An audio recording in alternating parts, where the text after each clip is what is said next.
That's it. That's our time. 30 seconds is up. Good evening, everybody. Hello, hello. It is Free Thinkers. Today is Tuesday, March 3rd. I cannot believe it is already March.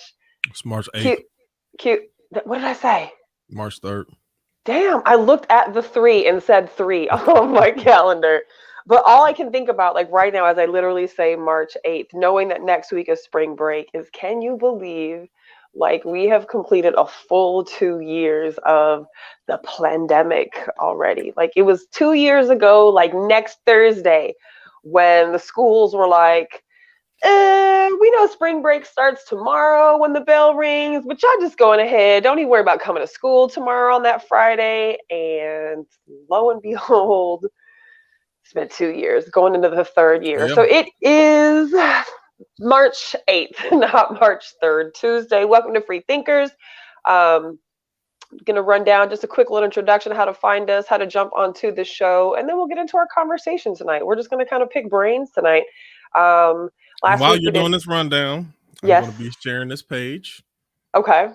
And I'm saying and you should do the same. You should do the same. You should do the same. So share. This is a moment in multitasking. This is the multitasking moment. Share at the same time. Yes, you can share. Sharing is caring. Sharing is love. And most of all, sharing is support. And we can still be your secret little Tuesday night, getaway. You don't have to tell people that you watch us faithfully every Tuesday and that you take all of our wonderful wisdom and apply that to your life every day. But Hold on. Did I say something? No. Back when we used to do the show, it was certain people who they would have some, form of significant other, and I'd be like, yes, yeah, you should invite them. Like, no, this is my thing. This is my time. So some people would get stingy about it. I do remember that. So yes, well, and back in them days. It was a much more intimate setting, of course, because we met in person. It was, literally just that. And there was no recording happening. Nobody was recording what was said or living or picturing anything anybody that was there. So you could really speak very, confidentially, assuming that it never left the room, and speak openly and freely. And of course, once we started doing the live thing, people were like, yeah, I really love to participate, but I really don't want my thoughts out there, open for my partner to see, because, we do have, relationship conversations and people do share intimate details. Some people don't want their partner to know how they feel about them, or an ex to, or a coworker or something. So like, we totally get it, but that doesn't mean you can't share us. Sharing us with other people exposes them to our world. And it also allows us the opportunity to gain from their perspectives and point of views as well, if they choose to share or get involved with the Free Thinkers process. So please share the page.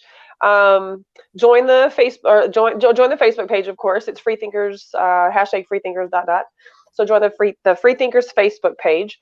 If you're looking for how to join the conversation tonight, every single Tuesday, there's going to be a pinned post at the top of the Facebook page that will tell you the StreamYard link that you need to get into the live conversation. It literally brings you onto the screen, so be prepared to go live. There have been times where people thought that like you just clicked on the link and then you could talk to us somehow. But if you click on the link and you join, you're coming into the conversation. So if you're not comfortable going live, that's cool. You can engage with us in the comment section on all 3 pages, on my personal page, on the Free Thinkers Facebook page, and then on our YouTube live chat feature. All of those comments come onto our screen here. So everybody that's in this conversation live can see the comments that are being posted. And of course, we can talk about those as we're talking live. So you can engage with us in the comment section, or of course, you can engage with us by clicking the StreamYard link in the Facebook page and come on into the show. You don't have to come every single Tuesday by any means. You can jump in here a little bit late if you're running late. That's okay. It is easier, obviously, to join at the beginning of the show so that you know what we're talking about, but you don't have to. You can usually jump in and kind of figure out what we're talking about. And if you have to tap out a little early, that's okay too. We know, like, especially for our East Coast folks, we do carry a little later into the evening. So if you need to jump out, that's cool. But we will do a hard close tonight at 9:30. So we'll go till 9:30. We won't have a long one tonight. So we'll go till 9:30 Central.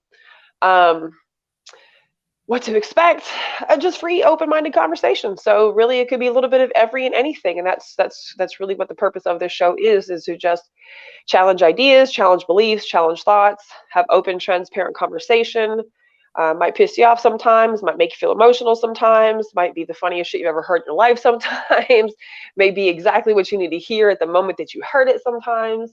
But it's just conversation. We represent ourselves as nothing other than open-minded free thinkers. Nobody here, you know, waves around any letters behind their name of any sort. We just talk. We just talk. That's all we do. So some people have mentioned before in the past, I don't know what topics you are talking about. Well, that's okay. If you have thoughts about something or you want to learn, jump in. It's totally okay. Jump in. Just jump in. Yeah, just jump in. Of course, we do have adult conversations, and adult language is oftentimes used. So totally up to you if you're sensitive to like. So she just. I hope her battery didn't die. So that's why we're a team. Teamwork makes. She just passed the baton to me. So yeah, if you're offended by any type of language like that, then keep in mind that Nikki is a cusser. Whatever. You might be triggered. See, last week it was your partner and others, and this week it's just Nikki is a foul mouth bandit. I tried to slide that in real quick before you got back on.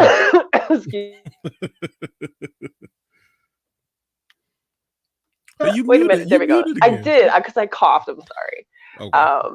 But I am trying to be mindful of my language, but it is part of my vocabulary, so it just comes with the territory. If that bothers you, that's about you, not me. I'm sorry.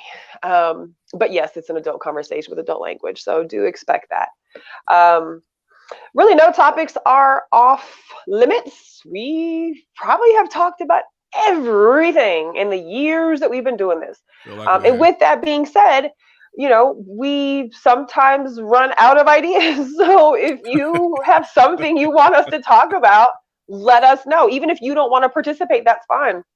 But if you're like, man, I want to see them talk about da-da-da-da-da, post it. Go to the Facebook Free Thinkers page and post, whatever you want us to talk about, or shoot Q&I a message personally and be like, man, I want y'all to talk about this. And we will totally engage in that conversation. If you have a topic you want to talk about, get your butt up on here. Let's talk. Let's have a grown-up conversation about things. But every Tuesday night we do this, 8:05 Live Central. And again, you can follow us on our YouTube channel and as well as our Facebook channel. And always share the page. So tonight we're just gonna talk. That's literally what we're gonna do. And I was like, did we ever have those Tuesdays, like when we met in person, where we didn't necessarily had a topic and we just met and we were like, yeah, definitely. And we did. And I was like, okay, we definitely had some Tuesdays where, we talked about a topic at the end of Tuesday night, and then by the time the next Tuesday rolled around, it was like, shit, what were we talking about last week? And we just freestyled. And sometimes those were the best conversations. And because sometimes people approach me with, why don't y'all talk about current events? And I think sometimes we do. I think we roll them into some of our topics often. But, not all of us follow current events either, like in depth to sometimes feel like we have a say-so on current topics. But often it doesn't stay at the current event. It goes more. True. It goes into a general philosophy. We talked about Kanye a few weeks ago, right? Yeah. And I just watched the last one. You did. Today. You finally seen all three. What did you think? What was your overall thoughts? Were you a fan before? Are you a fan more now or less because you've seen the documentary? No more, no less. No, okay. No more, no less. Okay. First of all, I've met my fair share of celebrities. I am a fan of people's art. Right. So if I like you as a basketball player, I like what you do on the court. If I like your music, I like your music. Ain't got nothing to do. You can be a butthole if you want to. That doesn't affect the way that I view your art. So exclusion, R. Kelly. That's just for me. That's for me. I know how you feel. But that's one of the, okay. So let me throw the other part of that in there. Okay. Now the Exclusion can be if you have issues that deal with your primary message. So, for instance, I have a problem with preachers who preach something and then they got major morality flaws, because your job is to preach morality. And then when you do things that go against morality, then you're contradicting your own message. I have an issue with that. So then you asked me this one time. You said, how do you rectify that? In another situation we were talking about, how do you rectify that? Especially for you as a faith, walking in faith believing man. In that particular incident instance, how do you rectify that? If you know that somebody is preachers, are you talking about? Yeah. In that instance in particular, how does one make peace with that, knowing? I don't have to make peace with it, but what I can do is it can take away your art for me. And I know it's weird to call preaching, but preaching is an art. Well, it is. I know it is a form. It sounds weird for some people to hear that. Right. It's not your natural idea when you think of art. Right. But there's a talent, it's a gift. There's definitely an art to or being an orator. And the way you tell stories and present things and produce a picture for people to grab, and it's an art to it, definitely. And there's certain things I can appreciate about that. So, like I said, when you're ishing in the same bed that you're sleeping in, and then that's where my issue is. So, for instance, if and it all depends. So, if a musician has a gambling problem, that don't take away from the music to me. Right. Even if a rapper does, it doesn't. But what I'm saying is, it gets shady when you make love music, and you definitely got some flaws when it comes to romance. That's you crossing over the same. That's not even a flaw. If you want, no, it's beyond flaw. It's a flaw. No, because if we had the same conversation in the 50s when Elvis Presley was around, we'd call it a flaw. We'll call him a pedophile too. No, they wouldn't, because they didn't. And they should have. But they should have. So, and I had this conversation with y'all maybe a couple months ago, to where, remember I asked the question, if we was the last people on Earth and we had to repopulate, then would you still view like a 16-year-old boy the same way that you do? No, you'd be like, we need you to go ahead and start repopulating. Oh, no. Morality changes under circumstances. I mean, it's just the truth. Well, it's that you don't know until you're in that situation how you would handle a situation type scenario. What I say I would do versus what I may do when I'm in it. That's a morality call. Even in America, do y'all want to ban all quinceaneras? Y'all know what that is, right? She turned 15. She put that little fake wedding dress on. She's presenting herself to the world that I am officially a woman now. And there's a whole bunch of grown men drinking Modelo's and Coronas. Like, yeah. You are right. You are absolutely right. I've been to a few of them. And honestly, as ignorant as this may sound, not knowing what a quinceanera is, other than it's the girl's 15th birthday, like how tradition does Sweet 16, they do the quinceanera, like, with really not knowing anything other than it's for a girl's 15th birthday. Like, I guess I never thought about that. And listen, I don't know the history behind it. Okay. I don't know the history behind it. But I can tell you when I was there, the times that I've gone to them, I could tell what it was about. I can look at the dress that they put on to tell that it was about, and I could tell the type of, like, without knowing the history, you can tell what it's about. Damn. And I guess the crazy part about that is when this was established, when this ceremonial practice was established, cultural. Our grandmothers were married off at 14, 15 years old, having their first kids already. Like, I was just watching something on, I don't know, PBS or something the other day, and it was a cooking show. So no, it wasn't PBS. This was the nail shops. It was a cooking show, and they were in Vietnam, and they were doing us all the different foods of Vietnam and just all these different cultures and whatnots. And they were with this village, and like the girls got married at, I want to say it was 14. And they, of course, were all arranged marriages and shit. And I was just like, and this was happening like today current. And you don't want to like knock somebody's culture, but at the same time, like, however, no matter what era it was, however is that like age appropriate, or especially when they're marrying old ass men. It'd be one thing, I guess, if you had like a 14-year-old and a 14-year-old getting married, but like a 14-year-old and like an old ass man or an adult aged man. Question morality lines. Is based off what you used to. It is immoral, in my opinion. I don't care societally or culturally how much it has been done for ages and ages and ages. Whenever is a 14-year-old girl getting married? So think about where you're looking at it from. Moral. And let me say this: I'm saying this for the sake of the argument and not for my He's like, I don't agree with the shit. I'm like, this dude over here. Oh my goodness. Right. But I'm learning to be a free thinker, so I can speak on things even when I don't agree with them. Okay. So now, I'm just so glad we have you. Biologically, in most instances, when a girl's 14 or 15, nature would say she's a woman. Biologically. Now, when you want to add in mentally, what makes her a woman? Just because she's had a period and can get pregnant and have a baby, yes, like that doesn't make you a woman.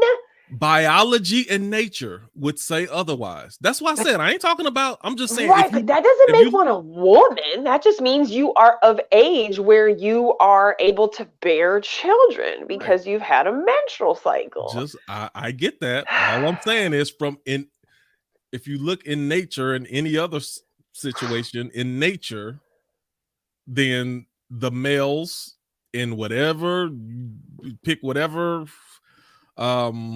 animal or species that you want to, then they would say you ready for mating. Now, we being more sophisticated and we look at the maturity level in this, and we don't go purely by biology.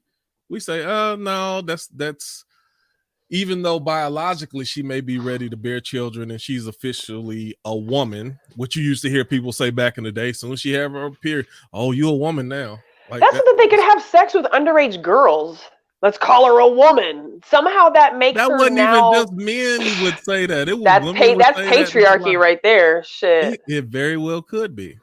All I'm saying is, when we're talking about morality, it's not that we're looking at, oh my God, it's gross from a pure biological standpoint. We're looking at it from a maturity standpoint, which plays as big, if not a bigger role in why we would consider that too young. Because let me say it like this. Golly, let me paint the argument for you. All right, since I'm there, I'm gonna go there.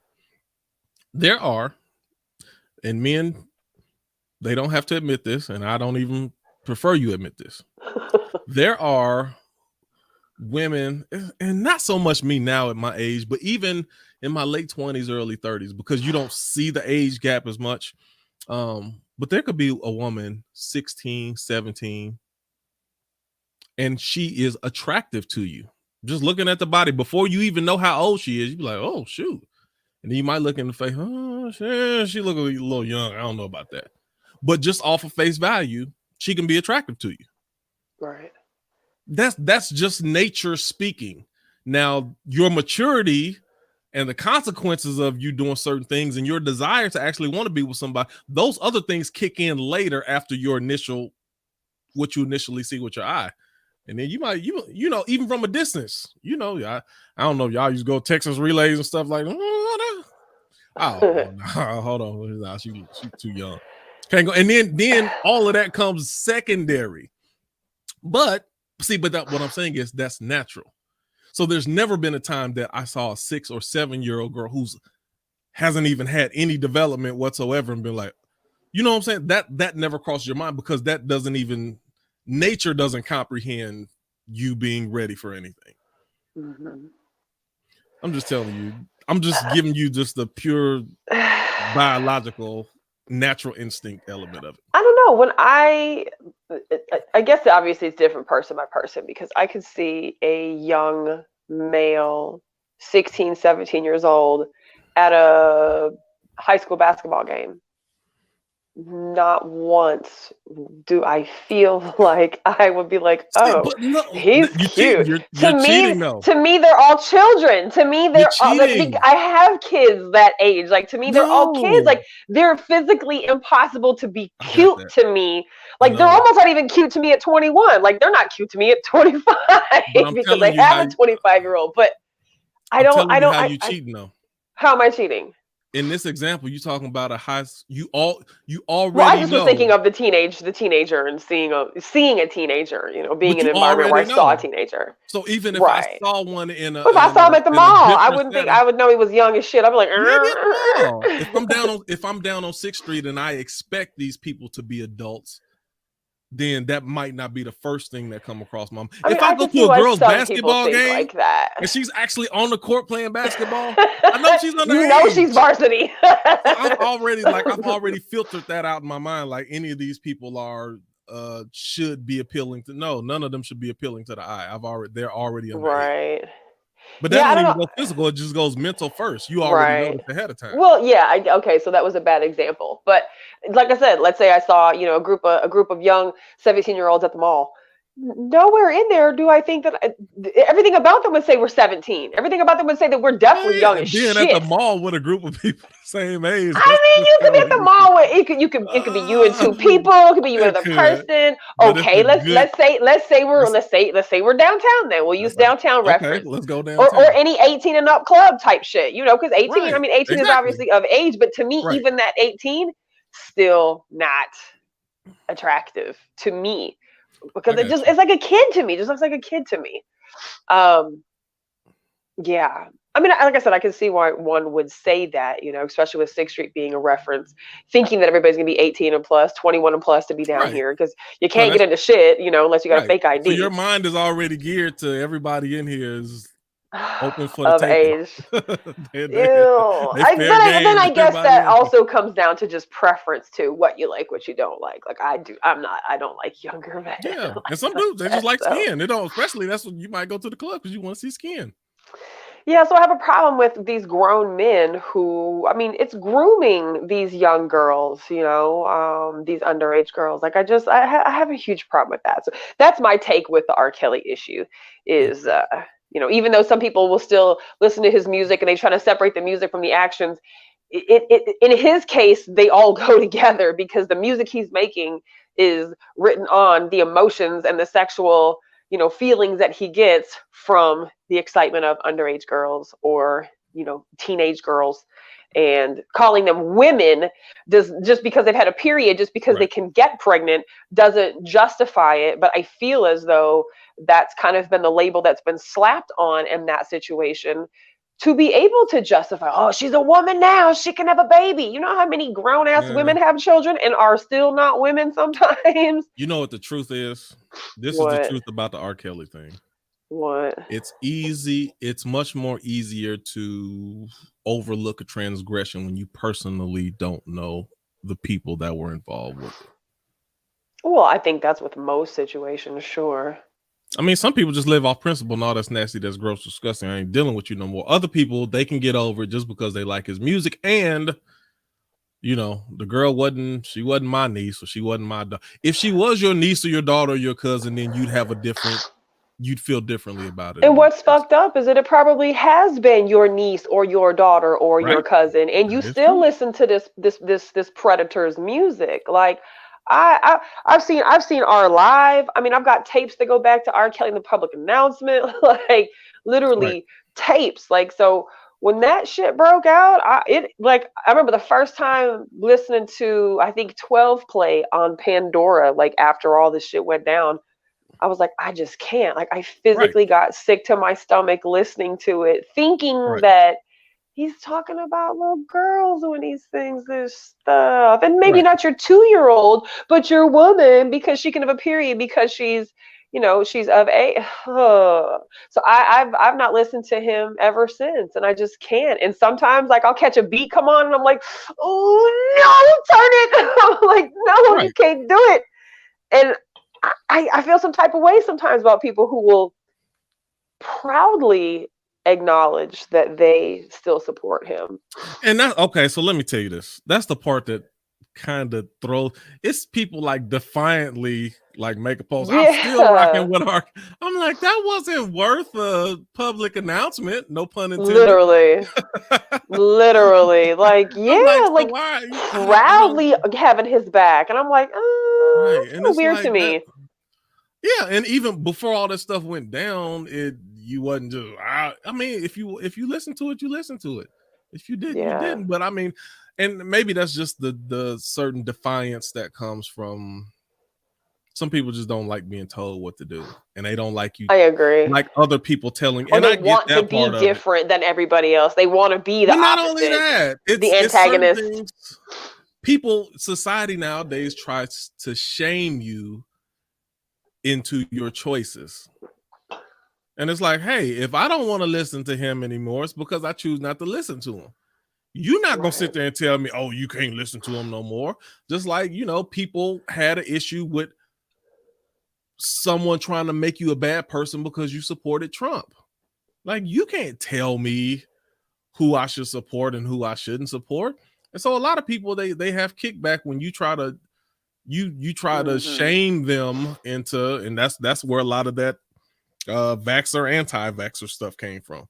It was people on both sides trying to shame the other person, trying to shame other people into doing it or not doing it. And it's like, just do you and let me do me, and you don't have to try to. America got this issue with manipulation tactics. They gotta use manipulation tactics to do everything. I'm like, I don't. Well, I mean, isn't that how like our whole country was founded? Like, it's kind of like bled into the soil of our nation. Okay, so I didn't forget where we were at. Full circle. Getting back to Kanye West. There's a lot of stuff that I disagreed with. I do feel he be cooning a lot of times in a lot of situations. And I've said that for a while, because even the same way he goes at black people, he don't necessarily, he picks and chooses who he want to go out and who we want to make these outrageous statements. I don't think he's as crazy as everybody says. Let me say this. I don't think things that he say is so far wild as what he's. I never thought that, even before the documentary. I think that he makes a lot of sense, and primarily because I am an artist too. I do music. I'm around a lot of musicians. I get how they speak in code and metaphor, and it's so even when they say something, it's like, oh, I'm catching the vibe of what you're trying to say. Even if they don't say it right, I can still catch it. So that part. Another thing that this documentary, as well as others, made me realize, when you're living in that type of life, like the Hollywood type life, because you see them, like, it seemed like he did the dude kind of wrong, where he just wasn't keeping in contact with him, and then he didn't speak to him for like 6 years, and then Big Sean had some issues with him on Drink Champs, saying that he wasn't getting a certain amount of money. I just see when you're at a certain level, you're moving so fast that if people are not either moving with you or busy doing their own thing as well, they'll get left behind. And while you're focusing on, see, this project that I'm doing with Kanye, this is the highlight of my life. And I'm trying to, this is everything to me. This is my meal ticket. This is my way to get to where I'm trying to get to. And that's me trying to do something with Kanye. But for Kanye, what me and him, whatever we're trying to do, that might be number 35 on his list. And he's just moving. He moving. And either, if you don't keep up, or it's so, a lot of times I think people, this is what I realize, a lot of people think, well, you get celebrity, you change, and now you don't even act like you know me no more, and we don't kick it no more, and you forgot about me, and they just moving fast. Yeah. They on to the next thing. They got so many different projects. If you don't keep up, then you just get left behind. And it's not something that they're doing on purpose. They just got to keep moving. And if you don't keep moving, you'll get stuck right there. Yeah, I thought the three-part series was definitely informative for somebody who might not have known what some of his history was, to Right. maybe understand a little bit of why he is the way he is. And that's not me, like I said this, I think in last week, no, 2 weeks ago show, is I'm not trying to justify any of his behavior, because that doesn't not make him a narcissist. That doesn't not make him abusive. That doesn't not make him, it doesn't not make him any of those things that people are also saying that they feel about his actions towards Kim and the kids and shit like that, Pete and things like that. Um, but I guess maybe from the artist perspective, like actually having a peek into the mind and the world of entertainment, of creativity, of artistry, because whether you like rap music or not, or any genre for that matter, like anybody who writes a whole song, albums worth of songs for decades, that's not something obviously everybody can do, or we all would, and for him to, and with many others, to have been knocked down for so long and then eventually finally get to a place where now he's a fucking billionaire. There's obviously a walk in which that consists of. So I like to, and maybe there was some nostalgia in that for me too, watching the documentary, because seeing, shit from the early 90s and the late 90s and the 2000s, and just, the nostalgia with that era that we all remember so much. And, the other artists that were happening at that time that he, talked about. I did see something today that, I watched all of his Drink Champs interview, and I guess I just didn't remember it whenever I then watched the three-part series. Like, so when I watched the three-part series and I watched Genius, like I was in love with the way that Mos Def was like in love with Kanye. Like, this is when nobody knew who Kanye was, and Mos was like, I gotta fucking get on with you. Like, we gotta do something. Like, in the video, you could really see how Mos was absolutely digging Kanye. Right. And I thought that was the coolest shit ever, to be unknown and have somebody like that, really fuck with your artistry.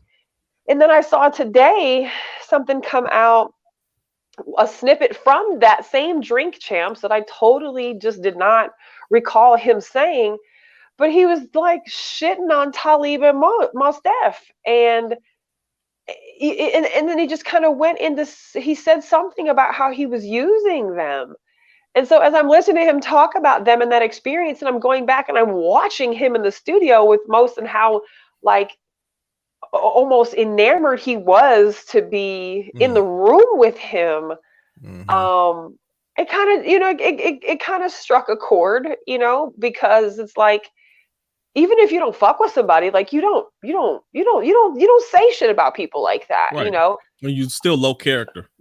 Just it was low character. Even the guy who was doing the documentary, like even when he was talking about how he had a hard time getting up with him, and then at a certain point, even when he would see him, then Kanye would not play him, but he would almost act like, dude, we grew up together. Like, we grew up together. We was around each other day in, day out. Right. And now you just, get, how your people get with my people was good. And it was like, dang, it's like, y'all, he was acting like they ain't had no history together, nothing like that. That was kind of strange.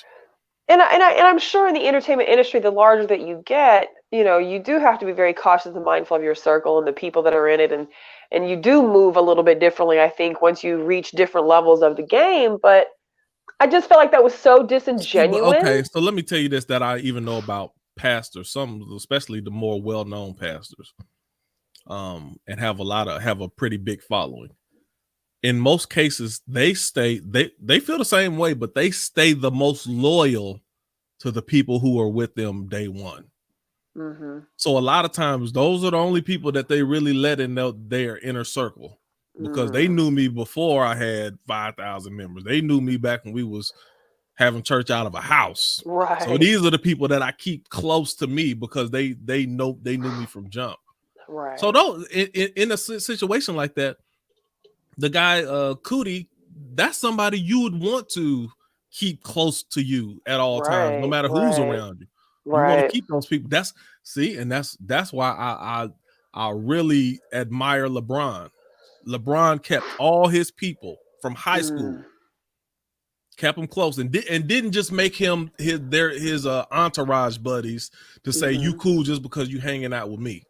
LeBron gonna be retired in the next few years, and his boy Rich Paul still gonna be making money for the next 30 years because he helped them get that Clutch Sports, the management team, off the ground. You got Maverick. I mean, he empowered all of his people who they're all millionaires themselves. They don't have to live off of LeBron.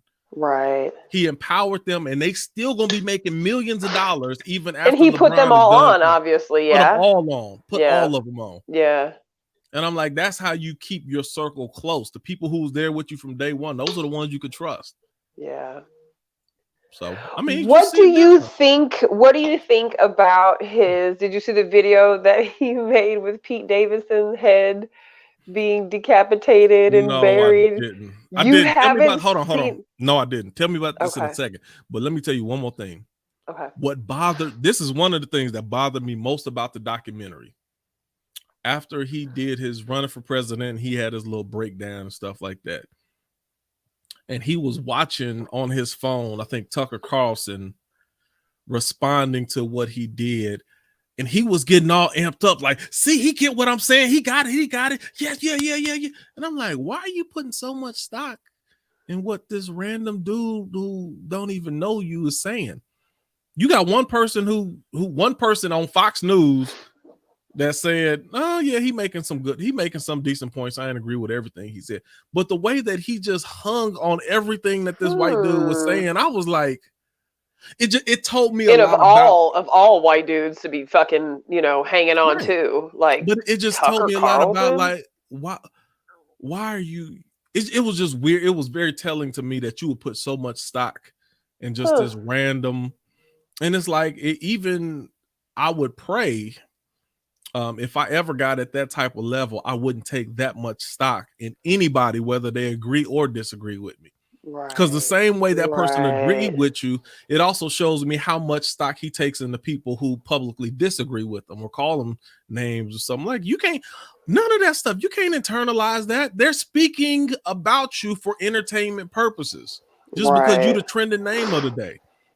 So whatever they say, they gotta have some type of strong reaction either for you or against you. But all they doing is just entertaining their audience. Like, I wouldn't take any of that serious. Right.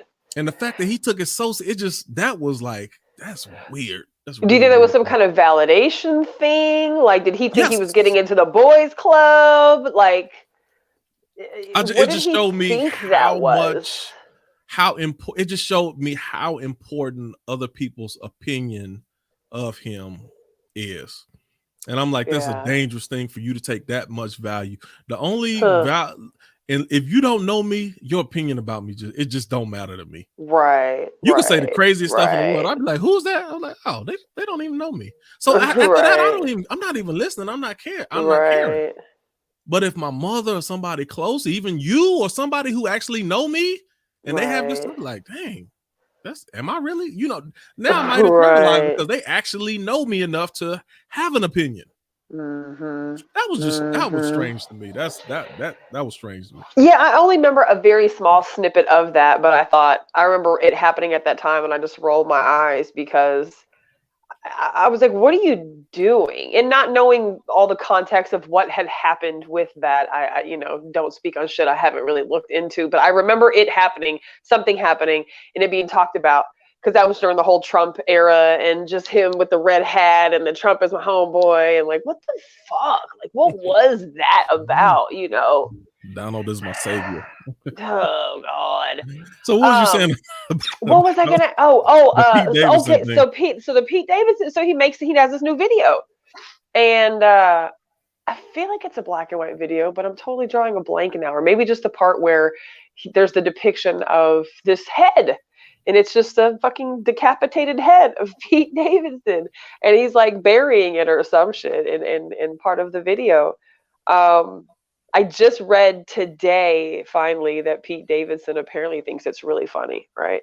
But other people are just like disgusted by his behavior. They're like, this is a threat.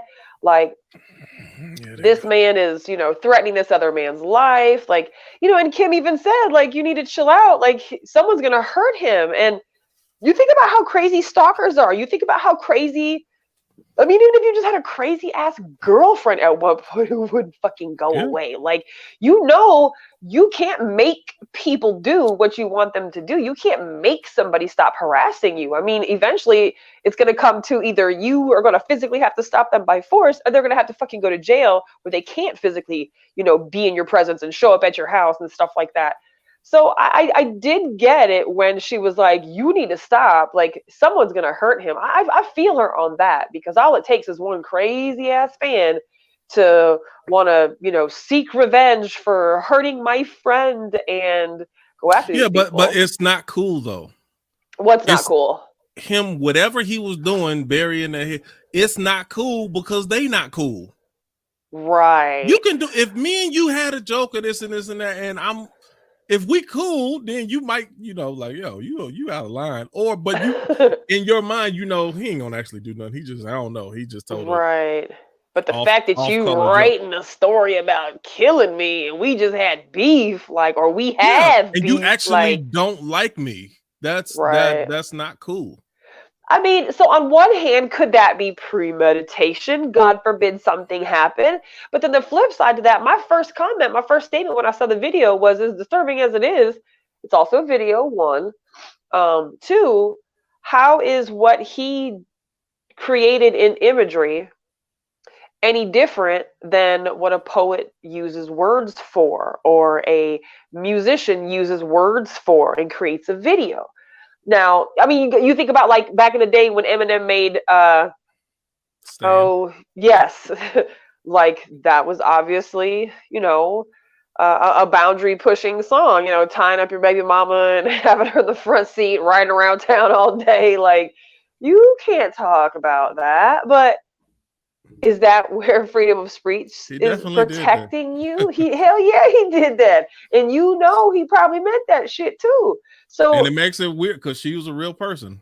She is a real person. Like, was she scared for her life? Like, so there's so many things that, like, this whole experience, this whole situation is bringing out. There's so many different levels of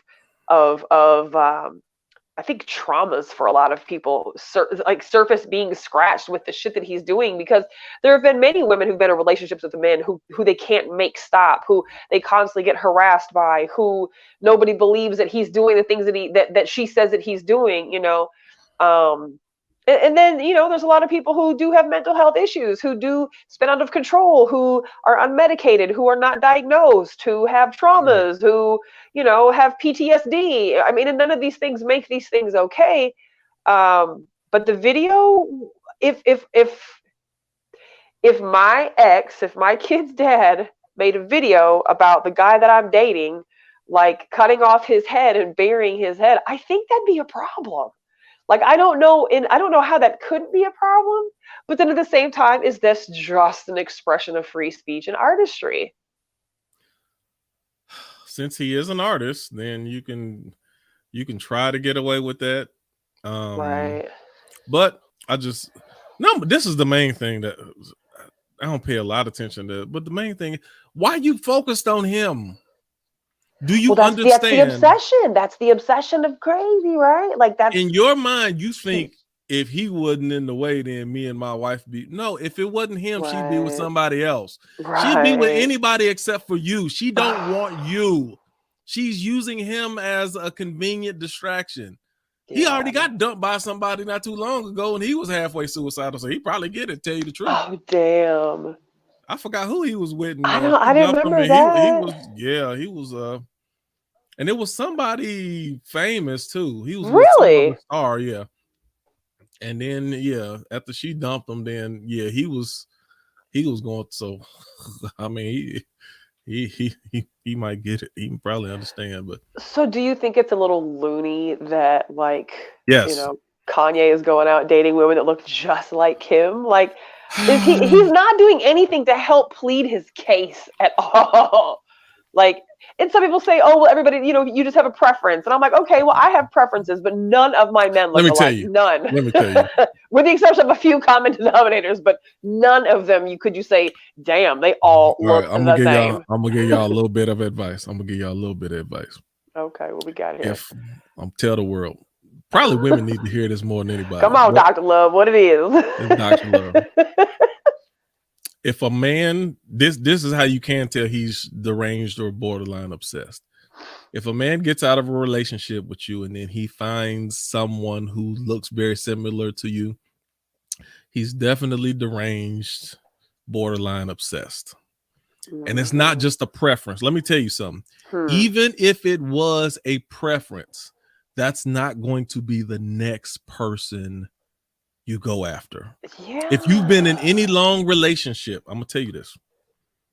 I'm gonna give you just let me periodically I have these strip club analogies. I'm gonna give you another strip club analogy.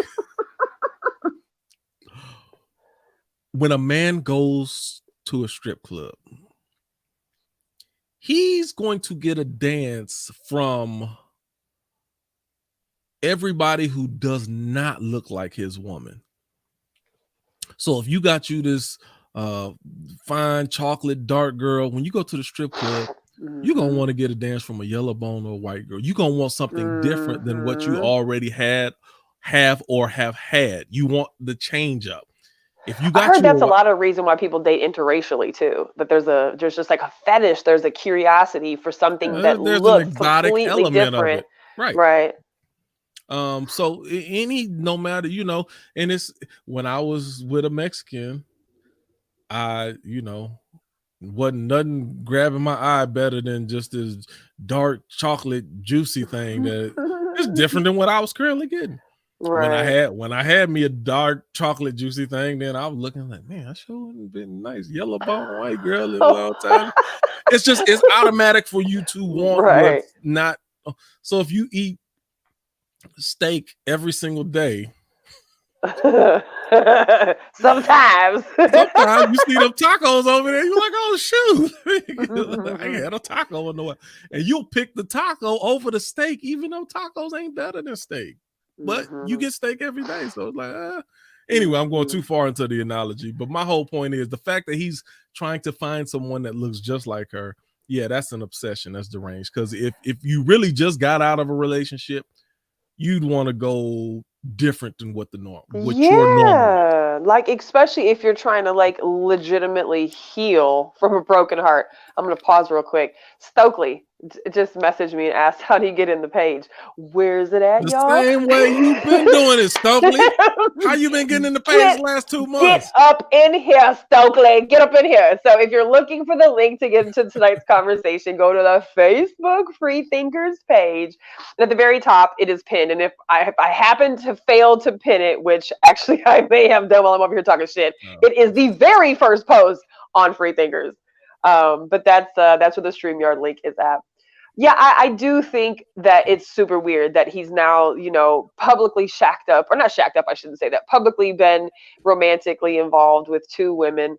One, the first chick, the Julia chick, I don't know what that was. I read something today that she had said, like, even after like the first couple days of them dating, she's like, I'm packing up my entire closet, like her whole wardrobe, like her whole style changed. And I was just like, okay. And then I think about this next girl who looks just like him. This is a new girl and she looks way more like him. I don't think she's a white woman, so she's definitely got some olive complexion. She's got the long black hair. So when I think about those women, obviously these are women who, I shouldn't say obviously, right? I'm presuming that these are women who are only interested in Kanye because he's Kanye. Because I don't feel like, as a woman, I would even be cool with somebody right after they left their wife wanting to get with me because I look just like her. That would fucking bother me as a woman. As a woman, I'm thinking every time that we're being intimate, you're thinking about her. Yep. And I mean, who's to say that every time you're intimate with somebody, they're not thinking about somebody else? But when you know for a fact that you look just like them, that just don't sit right with me. Like I could after he probably be calling her Kim in the wild. See, and so like maybe they're letting her like what the fuck, right? She all right with it. She want to get this attention off. So that's my thing. Like these chicks, are they just hungry for attention? Like I don't know. It just makes me wonder. Like obviously there's a lot of women who are okay with just being temporary for the moment. just being, a fucking man's bag, essentially, for the time being, because there's no way in hell Kanye's gonna wife these chicks anytime soon when he's still obsessing over. But not only that, his wife. I don't think they want to be wifed. I think they want to get Right. that white hot spotlight for 15 minutes. And then go, maybe they can be a part of a reality show. Maybe they can write a book. Maybe they can do a little the come up TV tour or whatever. Get a couple million. I'm sure she can grab a few more million Instagram followers, and then you live your life the way you want to. They don't want to be wifed up by him. How crummy is that for him, though? I mean, when you really get down to the nuts maybe and bolts get a baby of it, by him. Regardless of the bullshit he's going through and the bullshit he is creating in his marriage, like regardless of that, like how bullshit is it for him as a human to know, like, these chicks are only fucking with me because of who I am. They literally don't care about me. Really, they don't want to. They're not trying to like help me, or like they're not trying to be here for me. Like these chicks is just trying to get their 15 minutes of fame. Like, and I guess that's nothing new at all, because that's what people do. But I don't know. I think there's something weird about that. And I posted about that on Freethinkers a couple weeks ago. That's why if you become a celebrity, you wanna, if at all, you wanna stay with your day one. Right. You know what she was there with you before you had all that stuff. Right. Yeah, I don't know. I just was a little. It was just the only other way you kind of know is if somebody is equally as successful, and they got their own stuff. Like Beyonce, she don't need Jay-Z for anything. Right. So it's obvious she's with him because she wants to be with him. Right, because she don't have to be with you for money. She didn't have to stay with you before she had kids. Hell, she ain't got to stay with you because you got kids. Like, none of those things. Damn it. Hold on, I'm going to Freethinkers to see if I pinned that damn post. And then I read recently today, or yesterday, that I guess Kim has been declared legally single, but they're like, that's not the same thing as divorced. So because he's not giving her a divorce, so she just on one hand, like I said, I do feel bad for him, because I do feel like he does have some post-traumatic stress disorder and some post-traumatic stress and shit like that he's never dealt with, and kind of spiraling out of control in an emotional situation. But then sometimes, you see these things that, things like in the documentary, or things that he said on other things, and it's like, I don't know. I mean, no one's perfect, but you wonder. It really does make me wonder what the fuck happened in the four walls of those people's homes. Not because I'm invested in another person's life like that, or not because I'm invested in celebrity life, but I'm just invested in like just human pathology, like why people do what they do, right. And since we have so much thought invested into these people, because social media keeps it super duper relevant, it does make you kind of internalize and look at the real world and those problems in real world settings versus them just being rich people problems, because they're really not rich people problems. I read something in the news recently. I want to say it was in Houston last week, and there was a woman who was involved with the man in some form or fashion, obviously romantically. And I don't know if he was married or had another woman. I don't know all the details of what happened. Oh, this is the story that you said you was going to tell me about, right? No, this was something separate. But this chick put a hit out for this dude and killed him and his 6 or 7-year-old daughter. And I want to say the woman that was involved. So this chick puts out a whole hit on all three of these people. And it's like, we see this crazy shit in the celebrity world, but this stuff really happens in real life, and people are fucking crazy right now. I just watched a video today of this dude in Houston too, where there was a road rage incident, and this guy, so he got cut off. He follows this car from whatever location to whatever location. It seemed to be a far location in the video clip from what people were saying. Dude gets out, jumps out, stops this lady's car, gets on top of her car. He's jumping on top of her BMW, smashes her windshield. Why she stop? I don't know. But Ivory said she can't find the link either. Okay. I found it. What's wrong with y'all? Or maybe I just pinned it now. So it should be up on the pinned post. I'm so sorry. Let me see. Oh, son of a bitch. Hold on. No, no, I did, but for some reason it didn't copy the StreamYard link. It copied the entire post with the exception of the actual StreamYard link. No. You gotta be freaking kidding me. You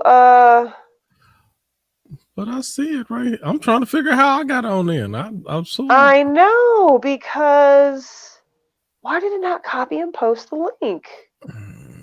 Let me go to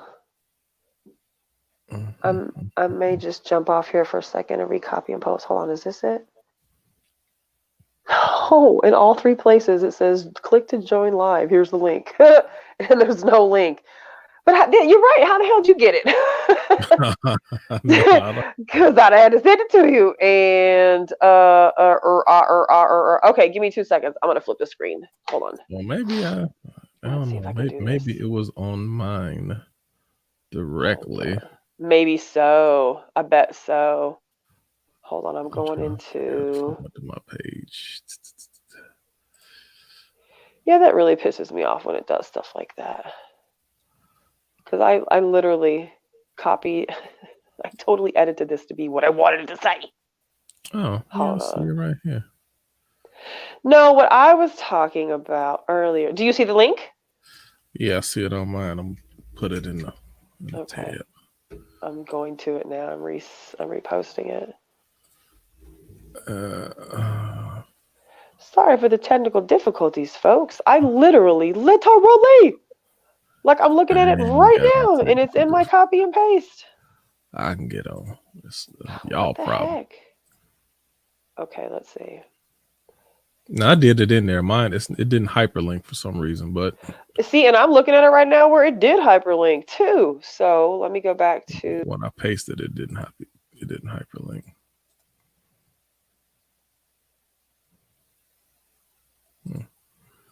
Oh well, just grab it and then copy and paste. So yeah, you gotta tell me about this other story before I finish. I want to hear this other thing. Oh, I thought you was just being real still, nigga. You might have froze up.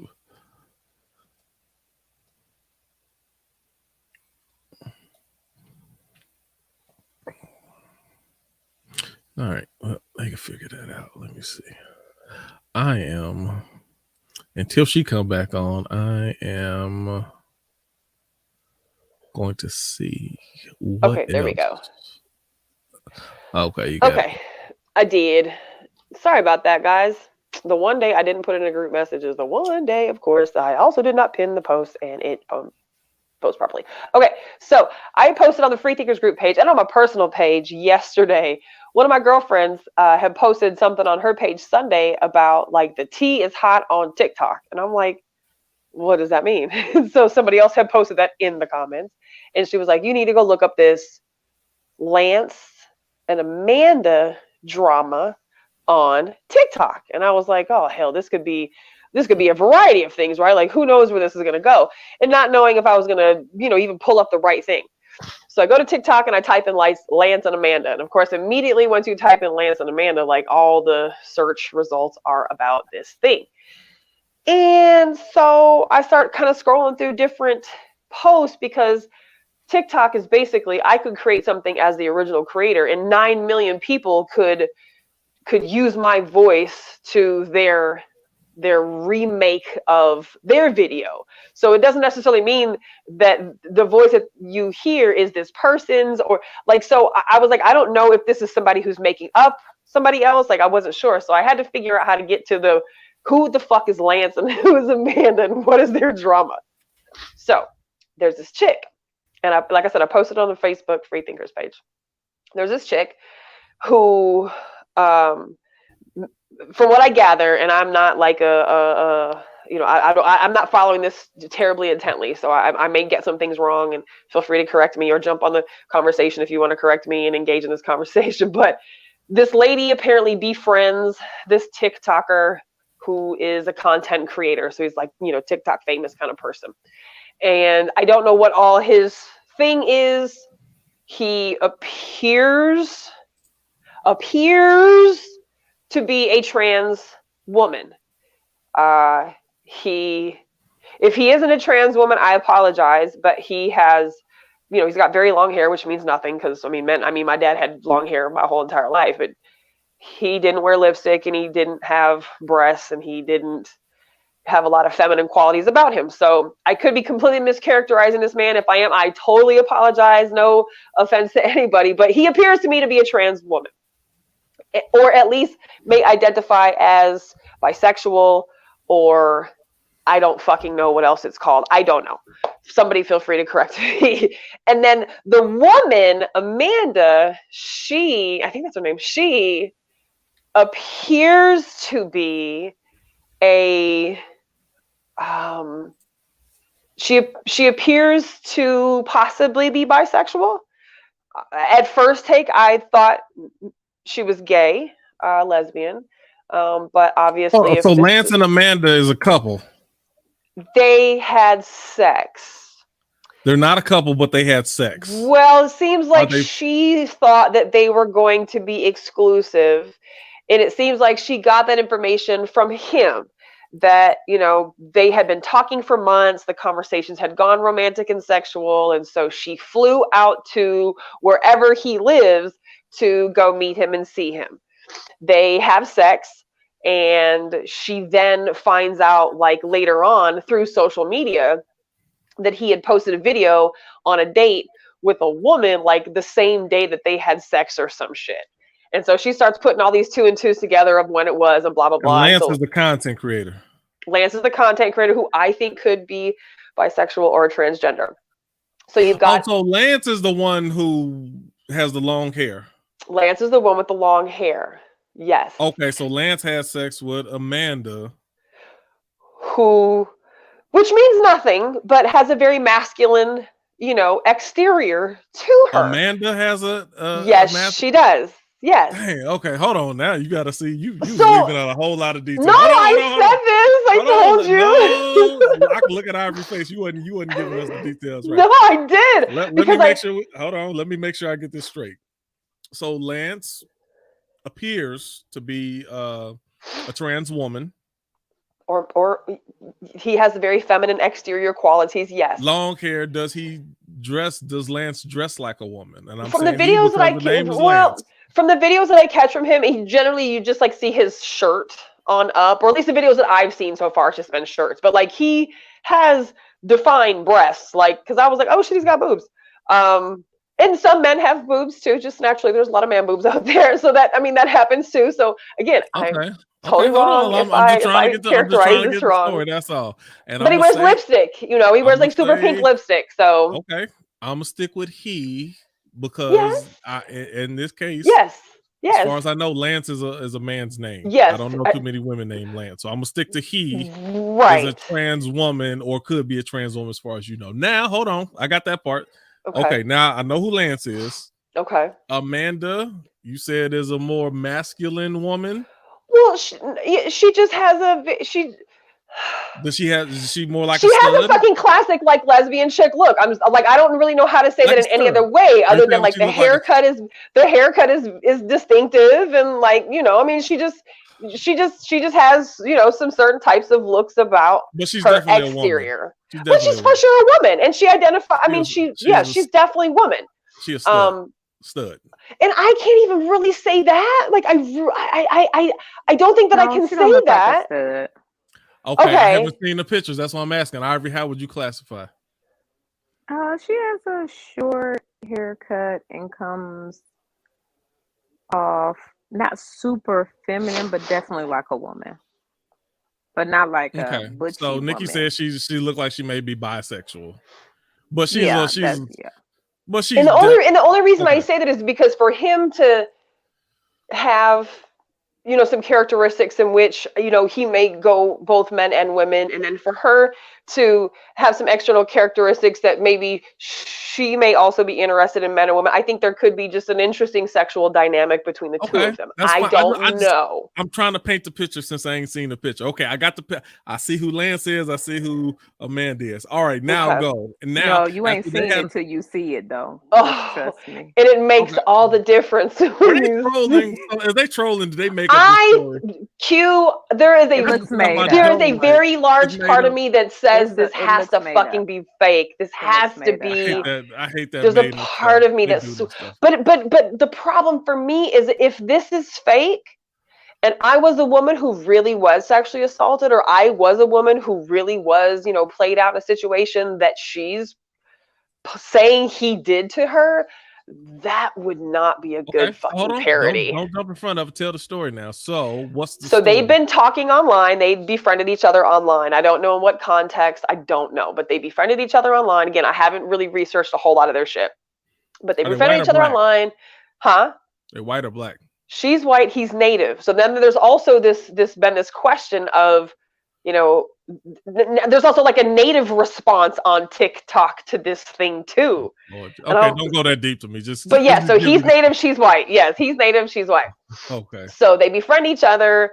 They talk. Have an online relationship. I guess, have conversations of polygamy, have conversations where she was like, no, I'm absolutely not interested in that. Like, it literally just has to be me if I'm with somebody. So, I mean, she said they had very clear, defined boundaries about what they were, moving to the next step being meeting, and then, of course, having sex. So I don't know where he is. I don't know where she is, but she flies out to wherever he is. She flies out to him. They have unprotected sex. And then she finds out through social media that he had either had sex or like went on a date or something with another woman, like the same day he had sex with her or something like that. Or like the day she left, something like within the same proximity of time that they had unprotected sex. And as soon as she talks about them having unprotected sex and finding out that he had been with somebody else and then her confronting him, she goes into this, and I don't mean to like, invalidate anybody who's ever made a claim of assault from anybody, male or female, but she goes into this tirade of how basically it is all his fault that he manipulated her and he lied to her and he basically assaulted her because she never would have had unprotected sex with him if he had been truthful to her and he told her that he was intimate with other people. It literally took zero responsibility for having unprotected sex with this man. And that's fine that you were lied to, but like you still have to be responsible for your body at the end of the day. But it's just the way she goes into this whole fucking saga of how he was assaulting her. And then this other woman comes out on TikTok and she was like, I have the same experience with Lance Sosi, whatever the fuck his name is. And she's like, if you heard Amanda's story, then you know exactly what happened to me. It happened to me too. And so there's like these other two that have come out. So Lance comes out and he apologizes. He was like, I'm sorry, basically. I wasn't an effective communicator. Like, I didn't mean to hurt you. Like, it was so sincere. He just meant everything he said. And it was just so fucking weird watching him apologize to her. That wasn't good enough for her. She then creates another video. And like in her videos, it's always so stressed and strained and like tears. And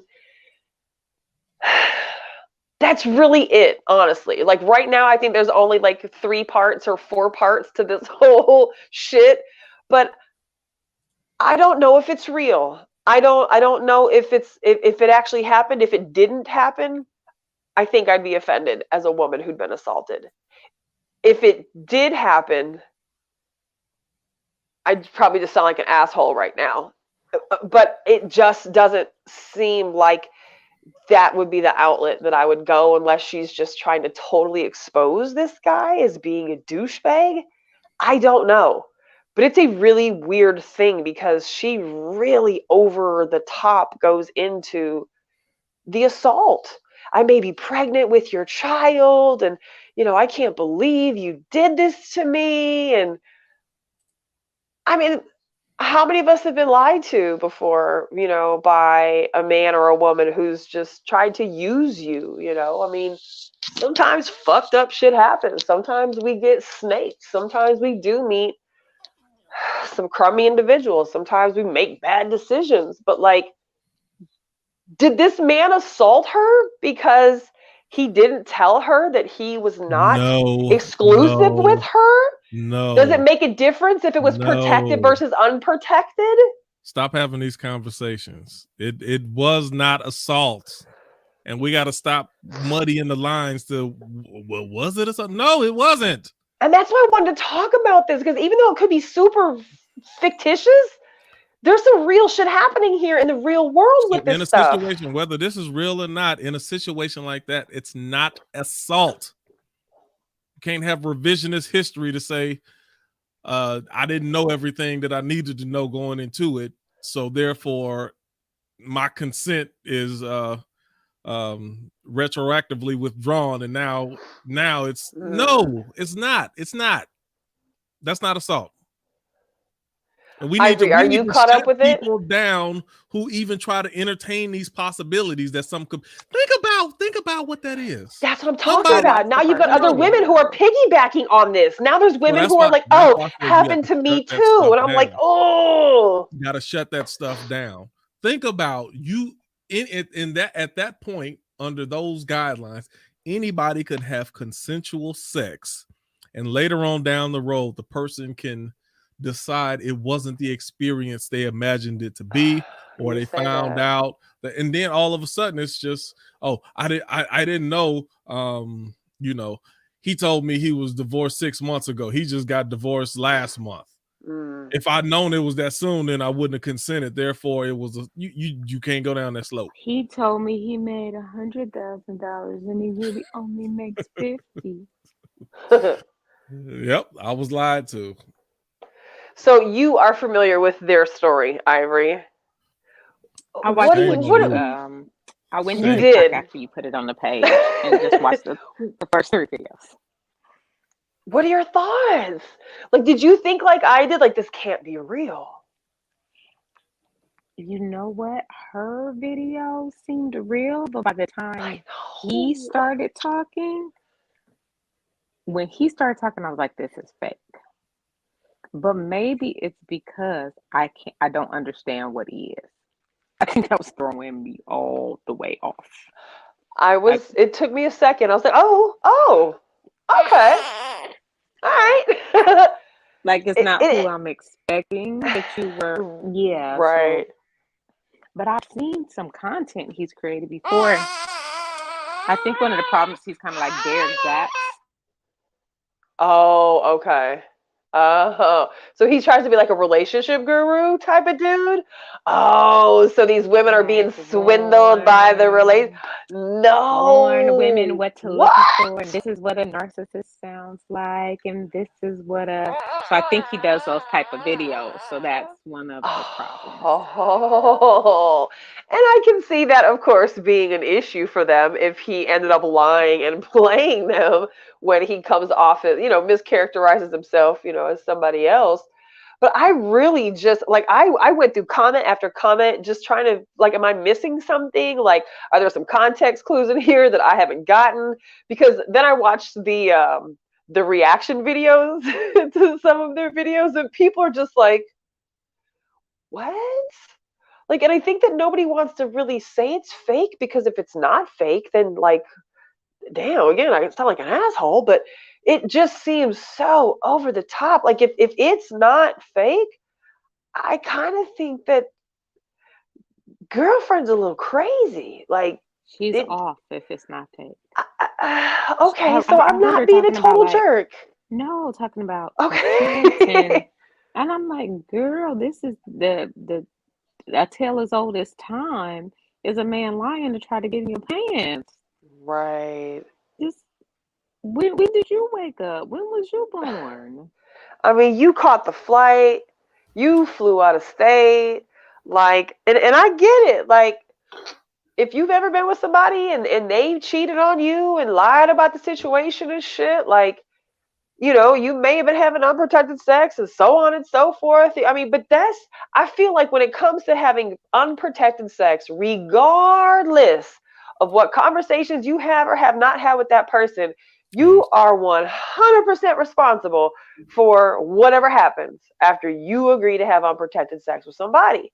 Whether that comes down to catching an STD, whether that comes down to getting pregnant, whether that comes down to, you know, finding out later that they had sex with somebody before and after you, like, you made the conscious decision to not protect yourself.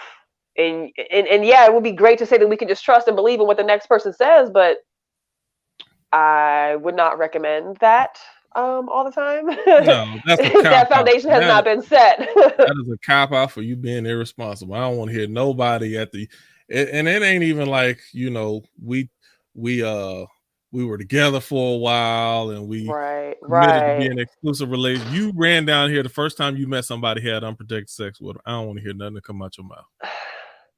I mean, what do you do with that? You do nothing with it. Okay. You do nothing with it. But what if this isn't fake, right? Or even what if it is? I don't know, right? But I mean, both of y'all reckless. Like he just right, but what then happens in social media world, which isn't relevant to a lot of people. However, it's hella relevant to a lot of other people. You know, you could have these crazies, right? Like attach themselves to this story and run with this shit. And like you said, now going back and trying to retroactive and remove your consent because you got buyer's remorse. And I know that sounds absolutely fucking horrible to say, but like if this wasn't what that was, if this isn't fake, you got played. Fuck, you got played. We need to make better decisions with our body. Period. You didn't get played. She did if he led her to believe that she was the only one, or that, you know, she was going to be the only one. Let me tell you, this is examples of people who live life without principles. Now, I would say, some like Ivory would say, that's why she believed in sex before marriage. Some like you would say, you believe in monogamous relationships and not just jumping off being with anybody for the sake of being with it. Y'all live by principles. Principles will keep you from all the F-ish. Right. But when you dabble in that, then you're gonna take some L's. Yeah. Whether that's a true, you know, whether that's a true scenario or not, we know it's enough true scenarios that happen like that. And when you live in that life, this is what I don't like.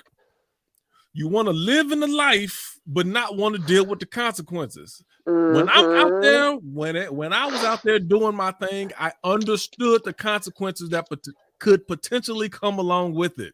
Right. Don't try to live that life, and then I don't care if you're in the dope game, you in the holding game, whatever you trying to do. Understand the consequences when you playing the game. Don't cry on the back end. And that is what is happening. Even if it didn't happen, that's what's being portrayed. So that's what I'm saying. If this is a satire, if this is all for, if this is all for the internet, this is some hella dangerous shit to be joking about, to be completely honest, you know.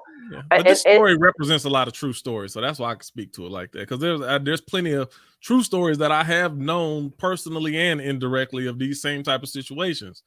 It's like what you expect. Yeah. Develop principles for yourself. I agree. And even when you're doing wrong, there's a right way to do wrong. There's a better way to do wrong. Where's the condoms? Right. Like at the very least, like protect yourself. Protect yourself. You know. Damn. It just made me wonder, like, how. I wondered, like, what this woman's relationships prior to this experience have been like. Like, I feel like look at the W2 statement. See if they really make how much they said they was making. Yeah, I think she's probably one of the most intense, overdramatic women. And it would be one thing, I guess, if he actually did physically assault her, like if he put his hands on her type shit. But sounds like dude lied to her to get her to fly to wherever he lived, have sex with her, enjoy her, and enjoy their time. And then, on to the next he was. And she found out about it online and got her fucking feelings hurt and put herself out there and believed the shit that he said that, was this or that. But then to come on social media and create an account that basically is talking about nothing but how this man assaulted her and how she may be pregnant with his child. And just how much he violated her. I was like, fuck, dude, this is intense. And there's nothing more dangerous in the world than a crying white woman. Man. That is the most dangerous thing. And she is definitely doing all of that. That's dangerous. It's not just a crying white woman. I mean, this, to whoever lying on the other side, even though you have not assaulted anyone, you do put yourself in a position to be dragged. Forget drag. No, hold on. You talking about a crying white woman? No, it's different between being dragged and being dragged to jail. No. That's I'm more not dangerous. even going that far. I'm just saying, okay. I've known people who, I remember, I was on my first date with a guy, and when I was younger, maybe 18 or 19. So I came back in town, met a guy, thought it was really cute, went to the movies, went back to his house to watch another movie. All of a sudden, somebody is banging on his door. Oh, no. Screaming, banging on the window, screaming. Oh no! Like, why you ain't tell me? Talk to me. Who's in the house with you? At the time, I was in my mom's. I was in my mom's Lincoln, and I was like, "Oh, please don't let her scratch the Lincoln up." Oh no! I said, "Okay, this is our first date. If something happens to my car, I am going to be extremely unhappy." No, she wouldn't do anything to your car. She's literally gonna break your window. Oh, fuck. But anyway, my point is, I'm sure, and when he told the story, we hung out a couple times. It went down. I wasn't really feeling her, and now it's just like I've been in crazy town for a few weeks. Damn. Listen, I had that situation, not even directly, but I was the roommate of a situation like that, and I was scared half to death. Oh no! And I knew my roommate and the girl. I knew the girl because that was it. Oh man, go down. And it's fun, man. You know how bad it got to be. Like you can hear the anger in the doorbell ring, and when the way somebody, you can feel the tension. And they start beating up. Open the door! I know you in there. Oh no! I'm about to mess your car if you don't come out talking. I was like, yo, hey, you better get out there. Oh, man, she ain't gonna do nothing. I'm like, yeah, she is gonna do something, dude. You better get out there. I'm scared she liable to set this place on fire or something like that. I don't know. But I was scared. And I knew the girl too. Yeah, that ain't nothing you want to be a part of. You gotta watch how you deal with people. That is true. That is true. But I tell you what, Ivy, after watching those couple videos of her, there is no way that she presented herself as anybody else other than who she is to him. Like, there's no way that what we saw was somehow like this other girl. Like, I feel as though her character traits are pretty strong. And she could have been weak. She could have been an easy prey. If he's a predator who knows how to manipulate women, like he knows what to say, how to say it. Like, I mean, it's very obvious he could have taken advantage of her fully, but like, I don't even know if I was a man, if I would want to take on that kind of drama, take on that kind of chick. I wouldn't even want to lead that crazy type of shit on. Like, unless he just really and truly loves drama or wants women to be going crazy over him or something. But I just thought it was an extremely weird situation. It's very rare that I see a woman, talk about assault or, just something that happened with a man where I look at her and be like, huh? Like, are you fucking serious? This can't be real. He was, yeah. It seemed so theatrical in a way that seemed very theatrical to me. Like, I was like, we're gonna have to wait and see if it comes out that they were like putting on a little play for us, a little TikTok right play. But do you think that topic is, do you think that even them, let's say it's a TikTok play, right? But like, do you think that it was wise of them to use this as the thing? Like, I just feel like this is really dangerous for women who actually have been assaulted, or for women who have been, in some sexual assault situations. Like, because this is not that, in my opinion, but that's what she's claiming.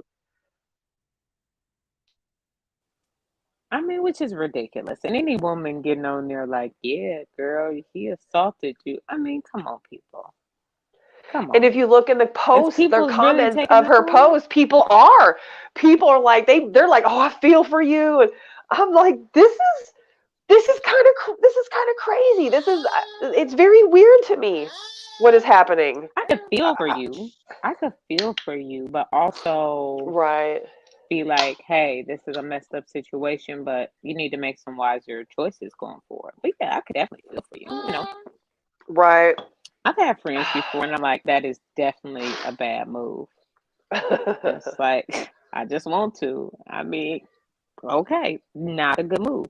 And then when it goes left, they're like, man, I know you're going to say I told you so. No, I'm not going to say I told you so. I'm really sorry that it didn't work out the way that you wanted. Like, I'm that's really messed up. Like, I'm not going to say I told you so, but I mean, because I already told you. I don't got to say I told you so. Right. Right. Like, you got we got to do better. Yeah. Yeah, so for those who are like, what in the hell are they talking about? Because somebody had messaged me talking about, that's a great topic. I'm like, this is TikTok land that we're talking about.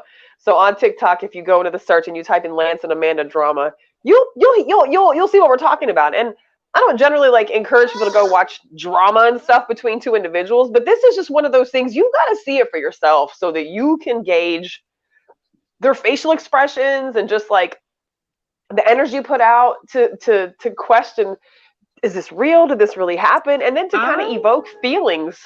I need to understand what he is. Maybe that's bad of me, but like for me to kind of wrap my head around what's happening, I think I need a better understanding of what he is. Is that bad? I don't know. No, and I don't know how that changes the situation. Why would that make I'm telling you, for me, like I cannot wrap my. Did you go look at him, Quinn? I see. I'm looking at the screen. Yeah. So he ain't got no TikTok. No, I don't. But I looked on YouTube. I saw their pictures on YouTube. Yeah. Okay. So do you see what I'm saying? Like, she kind of has a distinctive look, and he clearly has a distinctive look, and like maybe in the the LGBTQ open world community like that, like I feel as though like a different sexual dynamic is entered into the picture when you have non-binary. Maybe I don't know. I'm sure I'm fucking all this up, but make a difference. None of that should make any difference. Okay, sorry, you're right. You had whatever the sexual experience you had, that's what you had. Don't go back later and talk about you were assaulted. Right. You could say you were misled. Right. You could say you were you got I don't know, but you weren't assaulted though. It's like women saying that a man trapped them when they find out they're pregnant.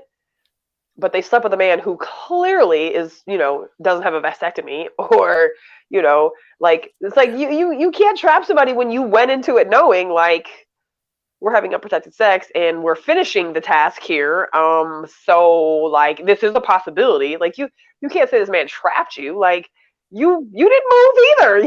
You know the problem, Nikki. We let people get away with using that type of language to the point it's acceptable even when it's not applicable. That's why I keep saying, we gotta, if we don't check this stuff, when we get on the bandwagon to just believe all women, just because like that's an incorrect statement we should be using. And I feel like that's the danger with this situation, is that if this isn't real, the believe all women mentality, right. like this is where this becomes really fucking dangerous. Yeah. Or can become very dangerous, like super slippery slope. It's a very weird thing. I like I said, I very rarely get involved with like social media drama stuff, or I don't watch like the reality TV and stuff like that. But once I watched the first video, I was like, oh god, I have to figure this out. Like I gotta find out what's going on because it's weird. It's definitely a weird situation. So let me ask, the thing I said I was going to talk about last time, the woman who made the joke about Idris Elba. Oh yes, the chocolate. What was your thoughts? Did you have an issue with that, Ivory, Nikki? Did you have any issue with that? I personally don't feel like that my opinion about it is relevant because I'm not a brown or a black. Well, it isn't because I'm not a brown or a black skinned person to say. It don't have to be for it to be relevant. For me to say that it offends me or bothers me or I don't like it. Like now I can say I don't like it, but what don't I like about it? What don't I like about it? I understand why, black and brown people are like, I don't like that shit. I don't like it at all. Like, I don't refer to black and brown people as shades of chocolate. Like, I've never called my men chocolate. Like, they don't taste like chocolate. I feel like that's kind of one of those terms that needs to be kind of reserved appropriately. So, like, when I saw her say it, I was like, oh. I didn't think it was the best choice of words that she could say, but that's just me. There's so many other words that she could have used that would have not been the one I would have chosen. But I mean, she kind of had to use that word. It was a Valentine's Day joke. It was. You got to use chocolate. Chocolate and Valentine's Day are synonymous with each other. So for you not to use it, she properly used the joke. I just think it was bad taste. I think Ivory, I see you got your. Go ahead, Ivory. Well, I was the one. I was the one who. Okay, so some people commented that it was more like reverse sexism, if that's a thing. It's like, could a man get up? Listen. Could a man get up? Live in this world, man. Could a man get up and say that? To Beyonce, I like chocolate in my whatever, and it not be kind of creepy. So, is it okay for women to be able to say things that are? Yes, it is. No, it's not. Everything don't have to go both ways all the time. Even if a man can't get away with it, that don't make it just bad for a woman. Stop this. This equality stuff is going too far. Oh my god! That isn't even an equality issue, in my opinion. It is because they're saying, well, if a man can't say this, then it should be wrong for her. Okay, so that was one point. Let me just get 2 points that I think. So that's one point. And I kind of agree with that. I said this before. Did you guys ever see that Alexa Michael B. Jordan commercial? No. Maybe. Okay. I can't remember. So he was Alexa, but he was in the house and he was sitting in the tub with her and she had him with his shirt off, but watering the grass and it was a great commercial. But this is Alexa, like the thing? It's like the lady Alexa commercial. Right, but it's like Michael B. Jordan is the voice, right? Okay. No, in his body. Oh, he is your Okay. Hey, this is kind Black Mirror type stuff. If you would have watched Black Mirror, you would know what we're talking about. But go ahead. I think about it every time I see it. I said this is kind of sexist because they can't do a mirroring commercial with a woman, running around in her underwear doing all this stuff. That would be weird and inappropriate. But for some reason, this is not weird and inappropriate. So it just showed a double standard. Let me say that. Showed a double standard to me. So now the next thing about the chocolate.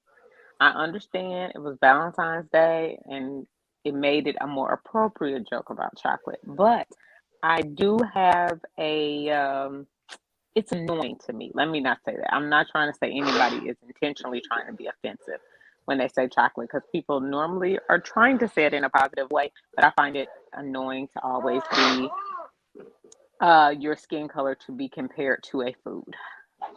all the time. And all the different shades of brown we have, but we all just get compared to some chocolate. It's kind of annoying. Right.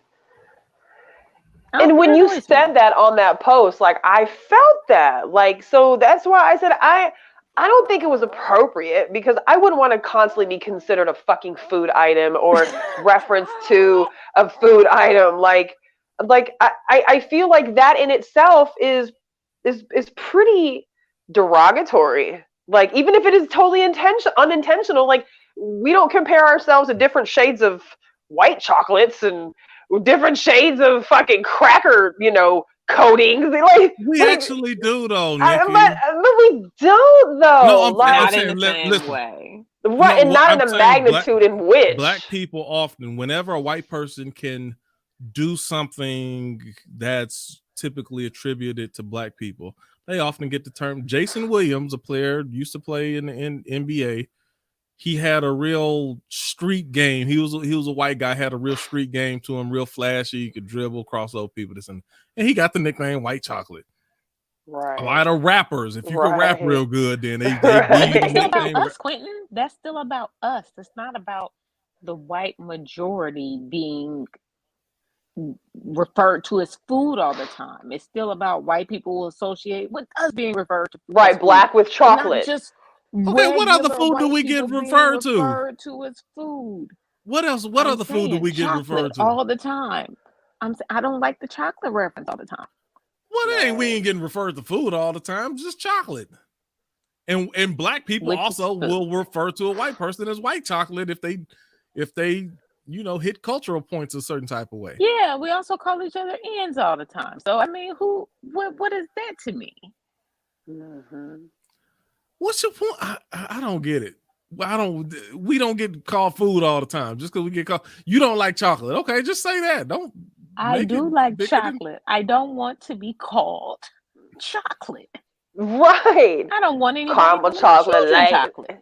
Okay, so you got an issue with chocolate. So there wasn't nothing really wrong with the joke other than you have a thing. Her issue isn't with chocolate. It is. She loves chocolate. Her issue is the fact that you look at my fucking skin and you think, oh, chocolate, box of chocolates. No, bitch, I'm a black woman. I'm a black man. Like, why I gotta be a section of the heart-shaped box for you to put some relevance to me? Like, thanks. Why we gotta be white or black? Why you gotta be what? White or black? I mean, that's just the way we do stuff. You vanilla, we chocolate. In between, my fiance caramel. I call peanut butter everywhere she go. It's just that's just the way we label stuff. So your question was, did she step on a line? Was it wrong? I think that. Okay, so something as simple as you calling your girl peanut butter, like, okay, that's between you and her. That's a banter. That's a love thing between you and her. But like for a white woman, an actress, a comedian, of that stature to go on a live award show and call the sexiest black man in America, as defined by the magazine itself, chocolate, it just felt like if she wanted to pay respects, if she wanted to pay homage, if she wanted to be like, damn, this man is fine as fuck. But that's not a joke. There was other ways that it could have been written. I'd be real interested to see who wrote that joke. Real curious to see who said, "Oh, let's call Idris chocolate." That's not a joke, though. But she was referring to him. She was referring to him as though, I don't know. Y'all being disrespectful. Who being disrespectful? Who? You disrespecting comedians. Oh gosh. They gotta be creative. Listen. She said it in flavor. She had a good timing. It was the play on the Valentine's Day. I feel like I've been very clear. I don't think she said anything. You just don't racist. like chocolate. No, listen. I don't think she said anything racist. I don't think she said anything intentionally offensive. I don't even think it's a big deal, right? I was saying the constant use of chocolate for black people is annoying. So you're not even talking about her. You're not talking about her. You have general issues. Yeah, but she just fit into the mold of my general. She highlighted it. Shit. She highlighted my general issue. That's an annoying thing to do, and it's not just. It's like a lot of things, like you said. Black people, we say it all the time too, and that annoyed me too. Listen, I think we got it from white people, but we say it all the time too, and that annoys me too. I'm a strong proponent of leaving comedians alone. Right. Do you want black people not to be able to say anything about white people or not even make racial comparisons? That's a big part of comedy. And part of comedy is talking about those things that the rest of society is uncomfortable talking about. So you talk about racism and color and religion and politics and all of these things that's uncomfortable and not really allowed to be spoken of in other spaces. If you take that away from comedy, then comedy is one of our last saving graces for free speech. Let me be clear. I'm not trying to take anything away from anybody. You say whatever you want to say. Right. And if it annoys me, I will say that it annoys me.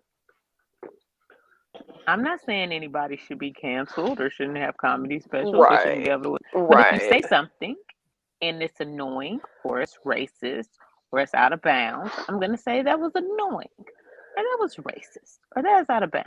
Like when they used to have the roastings on VH1. Oh yeah, Comedy Central. That stuff would be like super racist, right? I'm not saying they shouldn't have the roast. Those were really racist roasts. I'm not gonna say they're not racist because you're comedians and we should make sure you can keep talking. We'll keep talking, but it's still really racist. I mean, blackface was funny to the right crowd. Shit, you know, just because it was funny doesn't mean it was appropriate. Doesn't mean that it was right. But I think that when we get into the aspect of like, you know, just systemic racism and, you know, white entertainment and, you know, just, I think that's way beyond the reference of chocolate. It's just the fact that she said it, and people obviously feel some type of way about being referred to as a shade of a fucking piece of candy. Like, and I completely understand. When I saw your comment, I was like, I feel you on that. Like I had to sit back and think about this, like, you know, in a different way. And I'm like, I don't think I've ever referred to any of the men I've ever dated as chocolate. Like, so let me ask dark chocolate, like chocolate. Like, there's just so many other ways that you can define somebody. And they're sexy. Back to Stacey's question on this. Let me re-ask Stacey's question. Okay. Oh yeah, because she posted Is this inappropriate objectification of a highly respected black man? Inappropriate objectification. Do you see that? Okay, so that was my first point. I was saying I didn't really take that to heart, but I do recognize that there is a double standard in how women are allowed to talk about public men figures and how men get treated when they talk about highly respected women figures. So I was understanding what her point meant in that way, because I'm like, well, it is kind of a double standard. So let me ask a question. Do you feel that there is no room for objectification under any standard, or there's just no place for objectification? No, I don't feel like that. Okay. Nikki? Is there no place for objectification? I mean, I don't think we should be objectifying anybody, for that matter. I guess if you really think about the morality of objectification, but I also wonder, like, are there levels to it that make one more acceptable than another? For some people, I think objectification has its place. Absolutely. Explain. Strip clubs. That's objectification. Male and female strip clubs. I ain't with none of that. So, hello. When you look at just modeling, and you know, there's certain, you know, sometimes models just model clothes, so the clothes is what's there. But in a lot of cases, there's a lot of different forms of the beauty pageants. That's objectification. You don't know anything directly about them. There's nothing about them being in a swimsuit that makes them more or less intelligent. Their intelligence has nothing to do with how well they will a swimsuit. Right. I mean, it's a lot of I know women like America's Next Top Model, don't they? A lot do. Okay, that's not objectification. And you sit up here watching shows when they pick apart. Oh, you look like you gained 1.5 pounds. You need I don't like none of that stuff. You need I don't like. I don't know. I just thought it was distasteful. And I only talked about the physical part right. of it. I mean, there's other things to where a person's talent, you can be objectifying and just you're looking at one surface attribute and ignoring the rest of the person. Yeah. Well, she damn sure did that. Did you? What were the comments in there? So we know Ivory posted. I don't know if Stacey came back to it. I said ain't nothing wrong with it. Jules was like, no, she's a comedian. And she's selected. He's known as one of the sexiest men alive. Mm-hmm. So that comes along with it. That's just like people talking about Billy D or Denzel or Bradley Cooper, whoever that person is. That's what people do. They point anyway. So Ivory said nothing blatantly wrong with it, but I hate chocolate. So that's what Ivory said. She went back. That's not what I said. Wait, read my comment. I did not say I don't like chocolate. Now he's just making stuff up. If you're gonna read my comment, could you read my comment, please? Accurately. I see it say Ivory Adams and I see chocolate. That's what I see. Oh, you're not right. Nothing blatantly wrong with it. But can we talk about this constant reference to chocolate when talking about black people? It annoys me. See, so Ivory didn't even answer the question. She just went into her own thing. She just changed the whole narration. But she called him chocolate. So she totally did not change the topic. It was like the bigger picture. She said nothing but can we talk about this? And she going in a different direction. Okay, I talked about the video. Maybe not what Stacey asked directly, but I talked about what That's what I'm saying. Okay. That's what I'm saying. That's fair. She didn't respond to if it was wait, I did respond to it. I said there's nothing blatantly wrong with it. I did respond to it. Then went into my point. Okay, that's true. I don't know. I feel like it was distasteful. Even though it was a joke and even though it was Valentine's, I don't know. Terry said it's a double standard. Let's flip it and see how we respond. So that was I don't know if we flip it both ways, just a man to a woman or a black man saying that about a white woman. Of course, black men did say whatchamacallit, who? Patrice O'Neal would make some comparisons quite often. Really? Oh yeah, Patrice O'Neal. Corey Holcomb say anything under the sun. Oh, Corey's a whole other ball game. It's under the name. He couldn't say any of that stuff if it wasn't under the banner of comedy. That's just the way it works. Right. Did you watch Earthquake's new comedy? Legendary. I was never a huge fan of his. Really? Oh, I've seen him a couple times locally, or I've seen him a couple times live. I think Earthquake is hilarious, but he definitely hit some sensitive subjects. I shouldn't say he hit some sensitive subjects, but just talking about, God, you just said something. Your last statement made me think about the guise of comedy. And as I'm listening to him do his stand up, I was like, literally only comedians can actually get away with this shit, like for real. That's because why I want them to keep doing it. And I was really excited to hear that Dave Chappelle, got a show and he's bringing people on. Like, I'll be really happy to support that. Side note, just Netflix. We were talking about Genius earlier, Kanye's documentary. Did you see what Netflix paid them $30 million? $30 million. Yeah, that's why our subscription keep going up every 6 months. Right. I know they're going up every year, twice a year. I'm watching Vikings with you right now. Are you? I got to find something to watch if I'm gonna keep paying for it. So I'm watching the Vikings of Valhalla whatever Look, right now. and I'm just so damn tired of their voiceovers. I was fucking happy to find a show that was straight up like the lips match the words and like everything goes. I can't do the voiceover. I'd rather do subtitles than voiceovers. At this point, I'll do subtitles before I can do voiceovers. But the Viking show is pretty damn interesting. You know, I was listening to you guys talk about critical race theory on your show last night. That was a great show too, by the way. Yeah. I really wish I'd have tapped into that live, but I watched it today, as you can probably tell with my 1,000 comments as y'all were talking. But I was thinking about that when I was listening to y'all talk, or I was thinking about that show when I was listening to y'all talk today about the critical race theory, about just telling accurate history and the accounts of things and how unbelievably important it is to have accurate history. And you know, I'm not a history major. I loved to learn history, but I've since forgotten so much of the things I was taught in high school and middle school. And I haven't done a whole lot of, you know, just adult learning when it comes to history, or accurate history for that matter. So I don't know if the accounts of the things that are in this movie, you know, how much of them are factual, but just in seeing how these Vikings are trying to go back and basically revenge on this king in the city for just fucking exterminating their people, you know, it made me really think about that in watching how they don't give a fuck.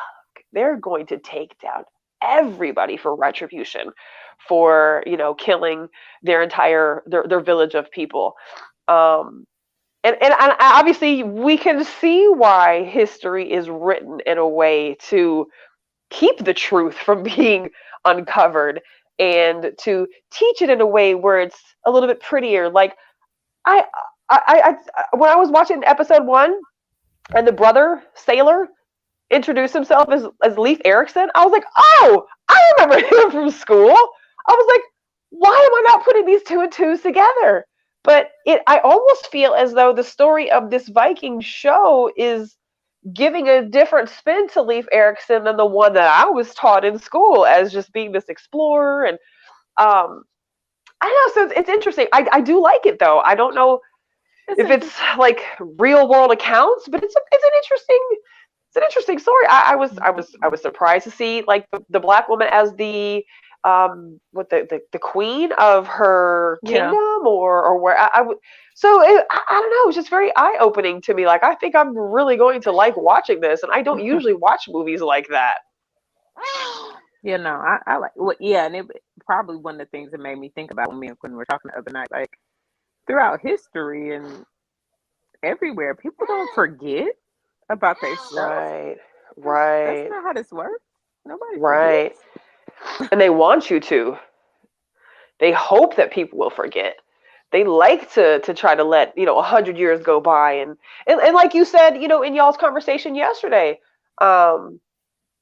essentially, fuck all that, pay me. Like, no, don't care anymore.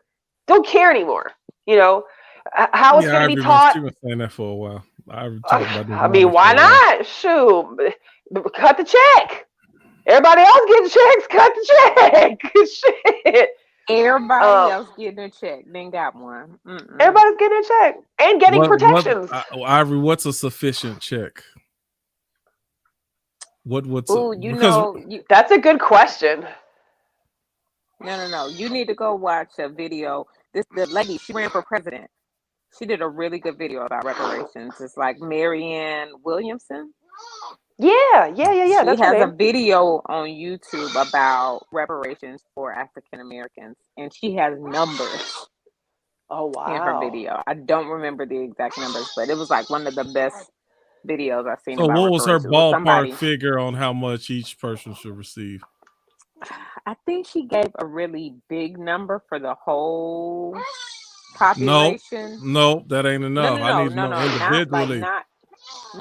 It's going to be split up individually, but I don't remember. Like, I didn't do the math, so. Yeah, no, she needs to break that down individually. What would you say? What's a sufficient number? Because no matter what they give us, it ain't going to actually equal out. No, it'll never equal what's probably owed, for God's sakes. No, it's impossible. It's one of those things. 500.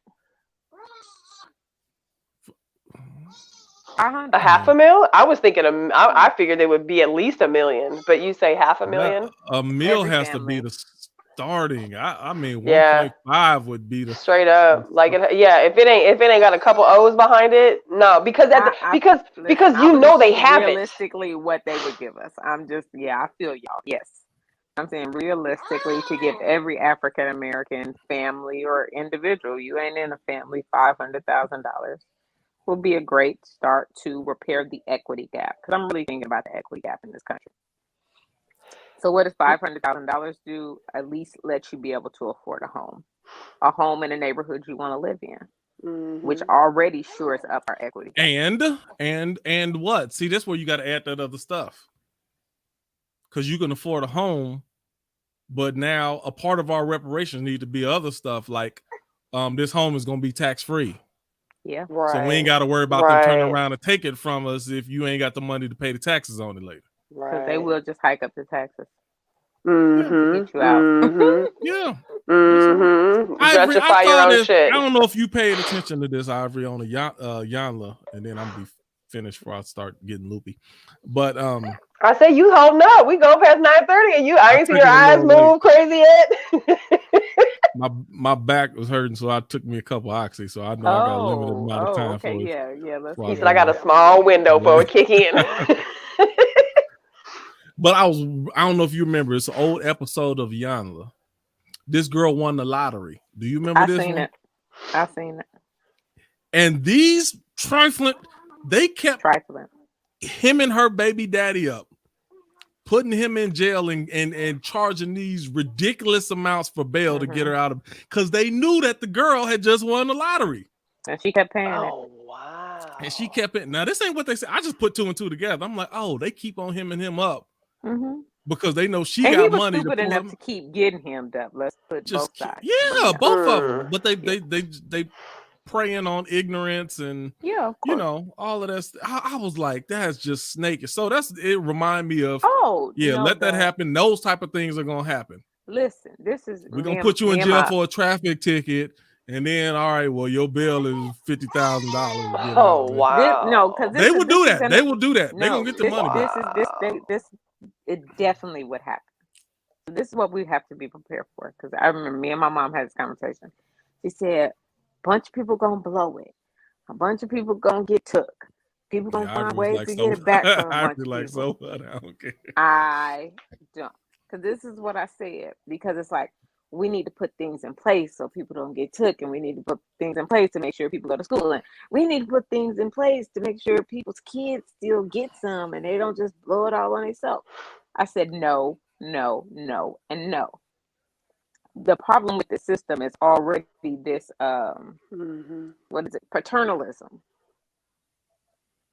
You have been for hundreds of years trying to parent me in this country.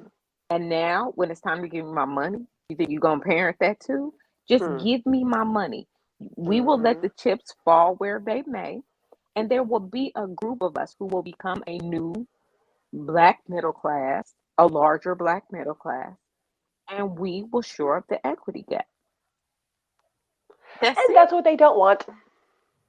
And that's what they don't want. I had to agree with you on that. I agree with you. That's what they don't want. I remember when you said it. When you said that, I was like, yeah, you're right. Just give my money. Just give my money. So, question: you mentioned African Americans.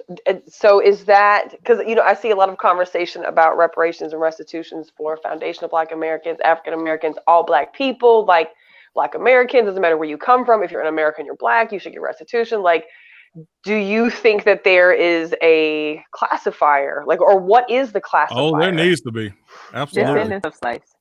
You need to be a descendant of slaves in this country. Yeah. Yes, descendant of American slaves. Mm-hmm.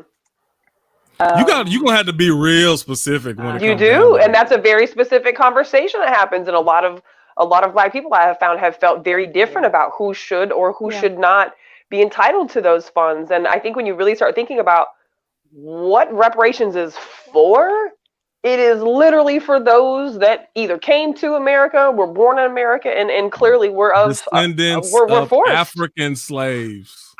Yeah. Like, you got to be more specific, because it was white indentured. We had indentured right, and you got servitude that too, whole and fucking bullshit conversation that people try to throw out there as if. So, and Quentin, would you say descendants of African slaves only in the United States? Yes, you're gonna have to be specific. You got to be There's specific. more slaves or in the Caribbean and South America, and Central America and Brazil, stuff like that. Yeah, I know. But this and is I think, for Americans. And they need to get their own and I've seen from their country. Correct. That's the conversation that I've seen take place. Is that they're not less entitled to reparations, but it's going to have to come from their country. Yeah. That's what I've seen that conversation. Our ancestor toiled on this land. Yeah. Yeah. Yeah. Yeah, it needs to be the descendants of American slaves. I agree with that. And you're gonna have to be super specific. Yeah. You're gonna have a reverse paper bag test. Oh no! You got to be darker than this paper bag. No. And this does go into in this country historically. I'm joking about that, but I'm saying any amount of black blood has almost made you black in this country. So and they will use that to their advantage. Mm-hmm. We would have They're gonna be like, oh yeah, kind of qualify. I guess what percentage? Like anything above 15? Right. Is that fair? It's gonna have to get specific. Mm-hmm. And I would say anything above 15, because if you're mixed, you still been treated like a black person in this country. If you're 25% black, you still been treated like a black person in this country. It's only when you're getting to like almost 10% and below, whereas like you kind of faded and you don't have to kind of get the same treatment anymore. But anything above 20%, I mean, you gotta have. They need to have like several qualifiers, so it could be like 10 different qualifiers, and you need to cover at least 5 or 6 of them. Jeez. Like me and I were talking about. Hey, I have a slave. I still hold my slave owner's name. That's one qualification. Another qualification is the percentage of blackness I got in me. Another qualification, hey, we need to have about 4 or 5 qualifiers, so some people can't find one loophole. Right. Trying to get that money. Of course, this is all hypothetical and it's never going to happen. We need to talk about it more, because it needs to just become like just a thing that needs to happen one day. Yeah, I agree. And it shouldn't just be talked about, during the month of February. It shouldn't just be talked around, when we got a new president coming in. Yeah, like it literally needs to be a common fucking conversation, so that those who are not black can certainly start to open their eyes. And everything you say. Do what? I said common slogan and everything you say. You be like, hey, I'm Nikki, how you doing? I'll be like, I'm waiting on my reparations. My name's baby bitch, baby. I mean, waiting on my reparations. Hey, why not? Where's my money? Run me my check. And honestly, who knows, right? If more people really, really took on that actual attitude and energy, like collectively, then the All Lives Matter gonna come in after that. There go their kickback gonna come in. No, it's always gonna be. It's always gonna come in. I know. I'm just saying this. You better be ready for it. I told people I gotta go back and find my videotape. See, that's why I'm glad I'll be recording stuff, because I told people after all that George Floyd stuff started happening, I went on the kick for about a month and a half straight. I said, listen, all these white people, they trying to be contrite and apologetic now, but the kickback is on its way. After they get done to doing all this, being on their knee and butt kissing, they gonna get mad and fed up, and the kickback is gonna be big. I was saying, called white rage, and it comes back every time. It's like every an time. Actual term for the response to anything that seems like progression is the next thing coming is white rage. It surely came. Yeah. Well, it wasn't that when like Nancy Pelosi and them all put on fucking dashiki colors, and I was just like, oh my god. But I said even then, I let them put on the kente cloths and do all that. I said, go ahead, do it. It's not for us. That's for them. Right. I said certain things people got to do for them and to make statements for other white people. It ain't for us. Now we can work on getting what we need, but sometimes if that's what the mainstream society needs to see in order to have their awakening, then look, that's what they need to do. Yeah, I wouldn't know. And we get upset sometimes because we want them to see it by the way that we see it, and us doing things in a certain way don't always get people to see it. You need white people out there in order for it to connect with them.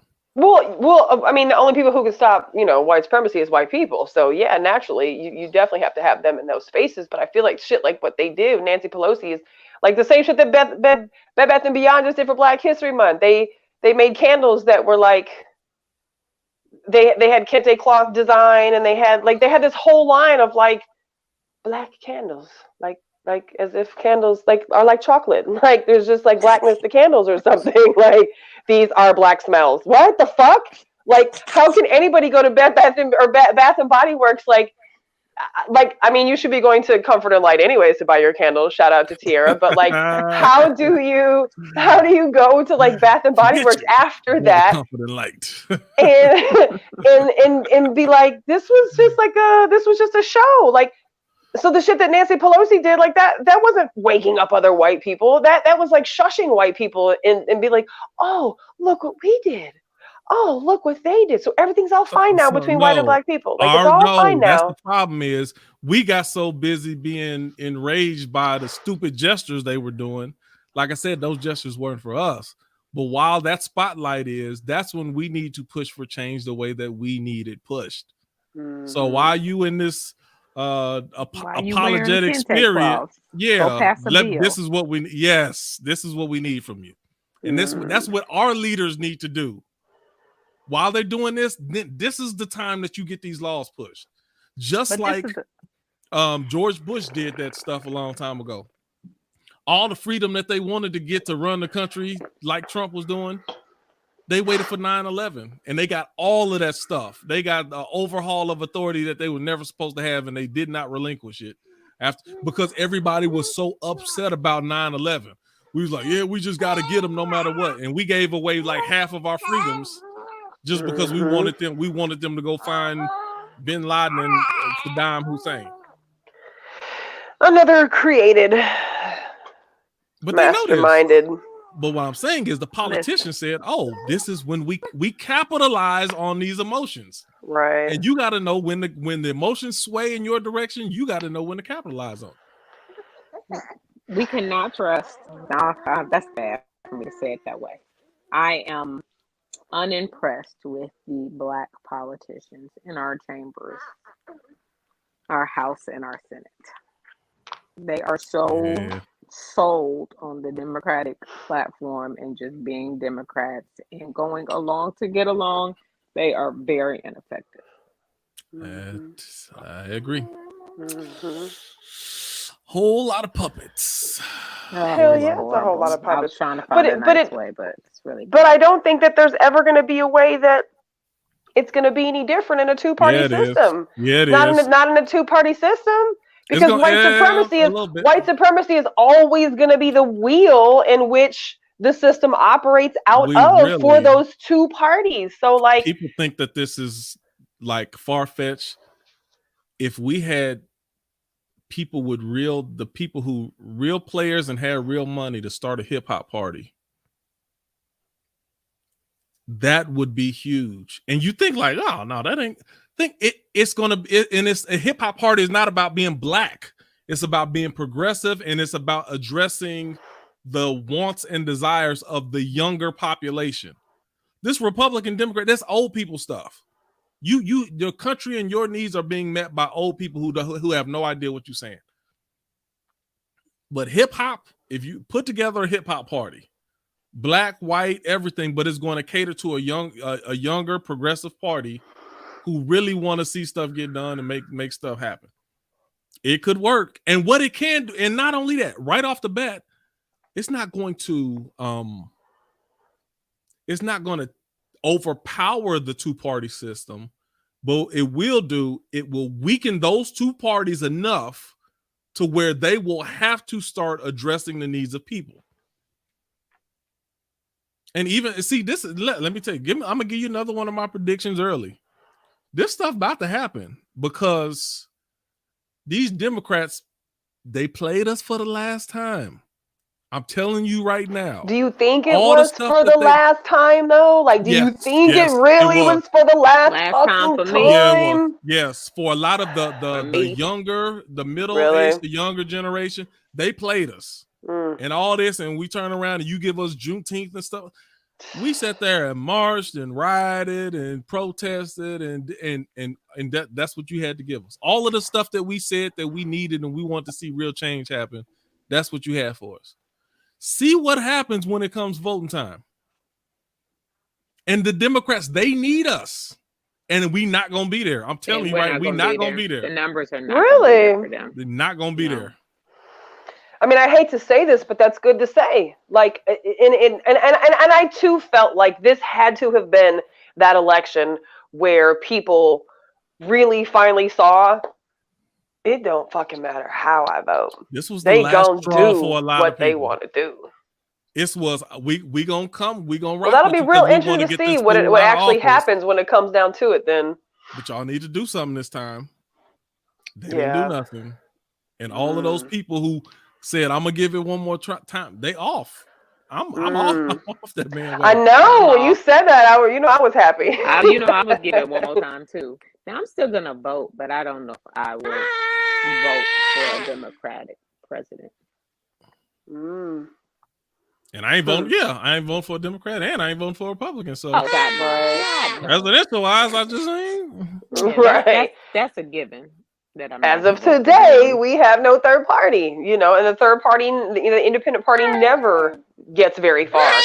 But this is where a contract with Black America would have absolutely made all the difference. They played him too. They played him. They played Ice Cube. And I lost so much respect for them too, trying to discredit him. Oh, absolutely. For just trying to do a good thing. He's like, I ain't on nobody's side. I'm just trying to get some change done here. I think I was more disappointed with our peers who called Cube a sellout or who, tried to say anything negative about contract with Black America, because he wasn't selling it to anybody in particular. He was just saying, this is what the fuck we want. These are the things that are on the table that we'd like to address. I mean, I was floored at how many people just instantly were like, Cube's a sellout, like I was like, are you kidding me? And that's why you can't rock with. They're more worried about their party than they are true progress for the people. Yes, because everything outlined in contract with Black America really actually would have made massive impact. Right. Massive impact. And he had the smartest of the smartest people, having their input on housing and banking and education and, police reform and criminal justice reform. A team of intellectuals lined up to make that. I mean, I read it and I was like, fucking great. Like, how could anybody argue with any of the points that he put in there? Like, legitimately. Worried about their party. That's what I said. Them politicians, they not really in the interest of the people. No. It has to come through them in order for it to. If it don't come through us, then we ain't trying to do it. Who do you think is going to be our next? Do y'all really think that Trump is going to run again for 2024? You think? Like, I thought that was the whole reason he got impeached 7 times, so that he couldn't run again. That's what they were trying to. He would be the only reason that I vote again. Not for him. Anybody but Trump. Nope. So who do you think our Democratic nominee would be? Like right now? Like, do we have anybody that's potentially like? Who else would it be? They have pretty much trashed Kamala, so I mean they just haven't set her up properly. Yeah, no. But even Democratic, it would have to be unless if the current president, unless he dies, then he'd have to be the front runner again. And people are too angry with him, so they're not going to vote for him again. But it don't matter. You automatically, unless you like exclude yourself, I think from rerunning, you automatically. He might. I think, but unless he does, then he's automatically. Like 84? Oh God, he's not going to run again. Is he really? He might. Yeah. But what I'm saying, if he decides to, he's automatically the next. He doesn't. There's no opposition to him unless he decides that he's not going to. I don't think he will. He's way too over that. I just wonder who the next nominee, like who's the hot names that are being mentioned, like because some of the names that I have recall to try hearing to throw last Kamala out cycle, there. I haven't heard at all, lately. So, and I really do try to stay detached from most things politically because it just pisses me off, and I don't believe most of the things that are said are true. And so, and I don't vote, so I'm like, what am I going to go get my feelings invested into some shit that I don't support? But, I'm just curious who our runners up would be because it doesn't sound like there's anybody like in the pipeline, and 2024 ain't that far away. In all honesty, it was a shame that he won over the candidates that was there. Right. He shouldn't have won over the candidates. He was terrible. Well, and honestly, if anybody, I wanted Bernie to win, but people are like the Democrats don't want Bernie to win. Like nobody really wanted Bernie to win because they didn't want I wanted Bernie to win. That's who I voted for in the preliminary. I liked Elizabeth Warren too. Did you? See, now that was my primary. Really because he's really Bernie's too much of a socialist. He she was probably first on my list, and then yeah, Bernie she would have been first on my list. She made the most sense. Where's she been? I really haven't heard her name at all in a while. Well, they fall back after election time. They fall back. Well, but they're still in the political circles, though. Like, aren't they? But a lot of them are still members. The only senators you hear is the dumb ones, like Ted Cruz, who always saying stupid stuff all the time. But most of them, you don't hear about most of them. I guess so. I know I heard, of course, and they've been talking about this for years. The mentions of Michelle Obama running, and if I was her, I wouldn't want the job. Hell no. Especially after watching her husband go through that, I would not want that job. Absolutely not. Like, work for this country? Fuck that. No. She a real one too. You can't be a real one and be in politics like that. No way. I agree. Well, is that our show? Is that our show? Our conversation for tonight? You see how small my eyes is? I know you went from we are having a hard close at 9:30 to you still making it. Yeah, I was rolling with it. It was a good conversation, y'all. I hate that Stokely got kicked off and didn't get to jump back in here and join us. He tried a couple times. He looked like he was having some internet issues. I know. But we had a good conversation. And so, I mean, for those of us, or for those that are watching, like, trying to blame it on us. We do try to have a topic. We try to have a topic every week. But, sometimes it's just conversation. And, we had no idea where this was going to go tonight. So feel free to run the tape back and, listen to all the stuff that we talked about. If you've got some topic ideas, like we said earlier, definitely shoot them to us. I really liked y'all's critical race theory conversation yesterday. If somehow we can, bring that over here, I think that'd be a really good conversation. Stokely would love that. So, I think so. It was a really good conversation. And, I looked at the 1619 Project on Hulu, and of course it's already been taken down. So I'm going to see if I can find it online elsewhere before just going out and buying the book. But like you said in y'all's conversation yesterday, if y'all, hadn't seen the High IQ show from yesterday, there's a link on the Facebook Freethinkers page. But it was just introducing, race to children, essentially, or just talking about race with children, or when and appropriateness. And of course, critical race theory had come up. And I feel like you, Ivory, like, I understand Q's point about who's teaching this information to these kids. Like, I 100% get that. But I'm all about, teaching the information accurately as early as possible. That's, like I said, if they can teach sex ed in fucking 5th grade, then they can teach, the real deal to, to these kids.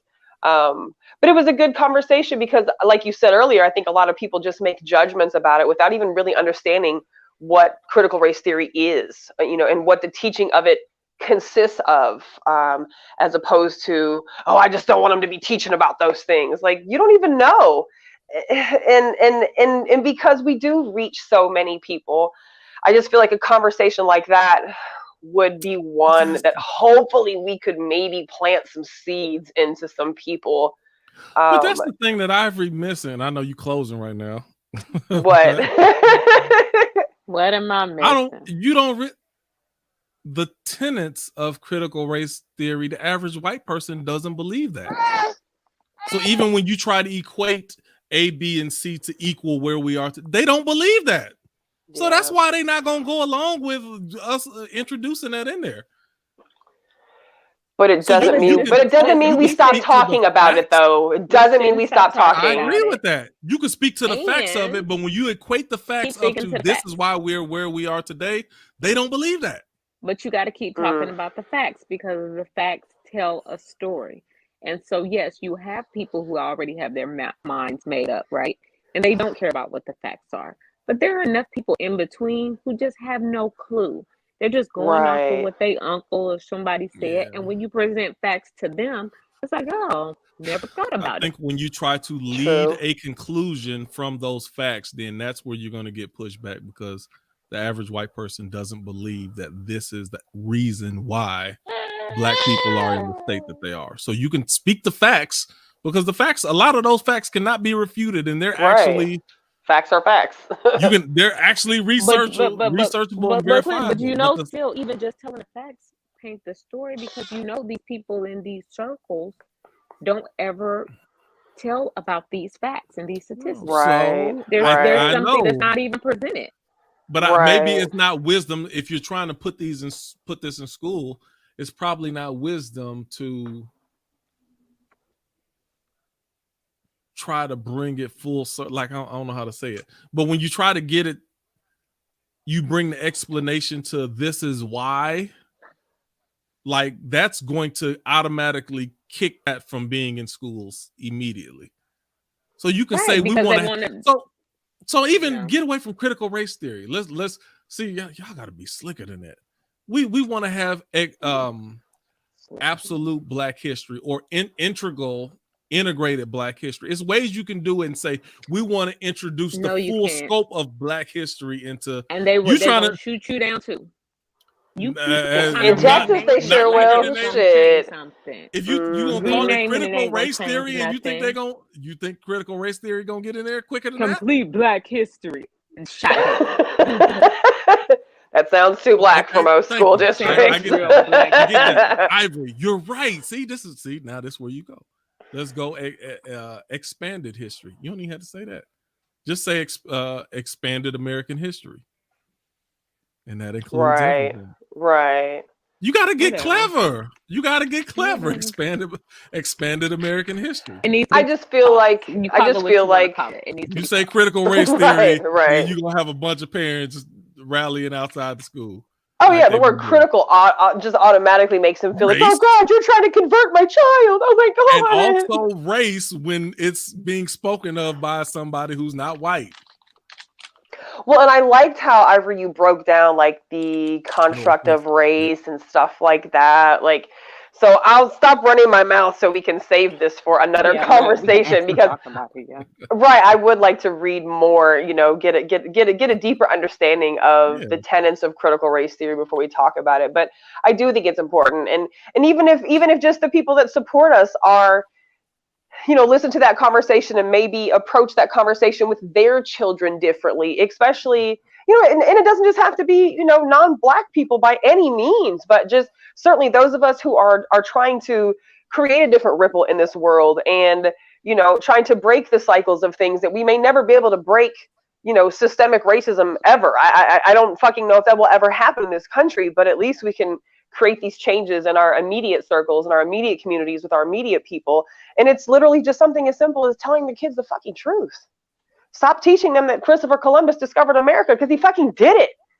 Stop teaching people, and just the words and the verbiage used and how they're trying to say indentured servitude instead of slavery and just all this shit. Like, the whitewashing of history. And I mean, and of course that happens in all levels of history, but I sometimes wonder, like, if the truth was really taught to me in the ways in which U.S. history and Texas history and world history was taught to me, like, if my views on the world or politics or where I would have gone in life would have been different, knowing some of the things that I know now as an adult. Like, I may have been a much angrier child. I don't know. But just knowing today how much was told improperly infuriates me as just a basic old ass plain white woman in America. I can only imagine how, Black and brown people feel in this country, constantly having history whitewashed and made to sound prettier than what it is, to literally just make one class of people feel better. Like, fuck your feelings. The truth is the truth. And I understand how it can be very muddled trying to teach this in traditional, white school system. Who knows what the perfect solution would be to something like that, but I damn sure think it needs to be addressed. I just think it's important. Yeah. I agree. If they can talk to our kids about sex ed, they could talk to our kids about, if we're forced to say the Pledge of Allegiance and the Texas Pledge of Allegiance every damn day in school, like there's just so many things that kids are indoctrinated and forced to do. Like, what's wrong with telling them the truth?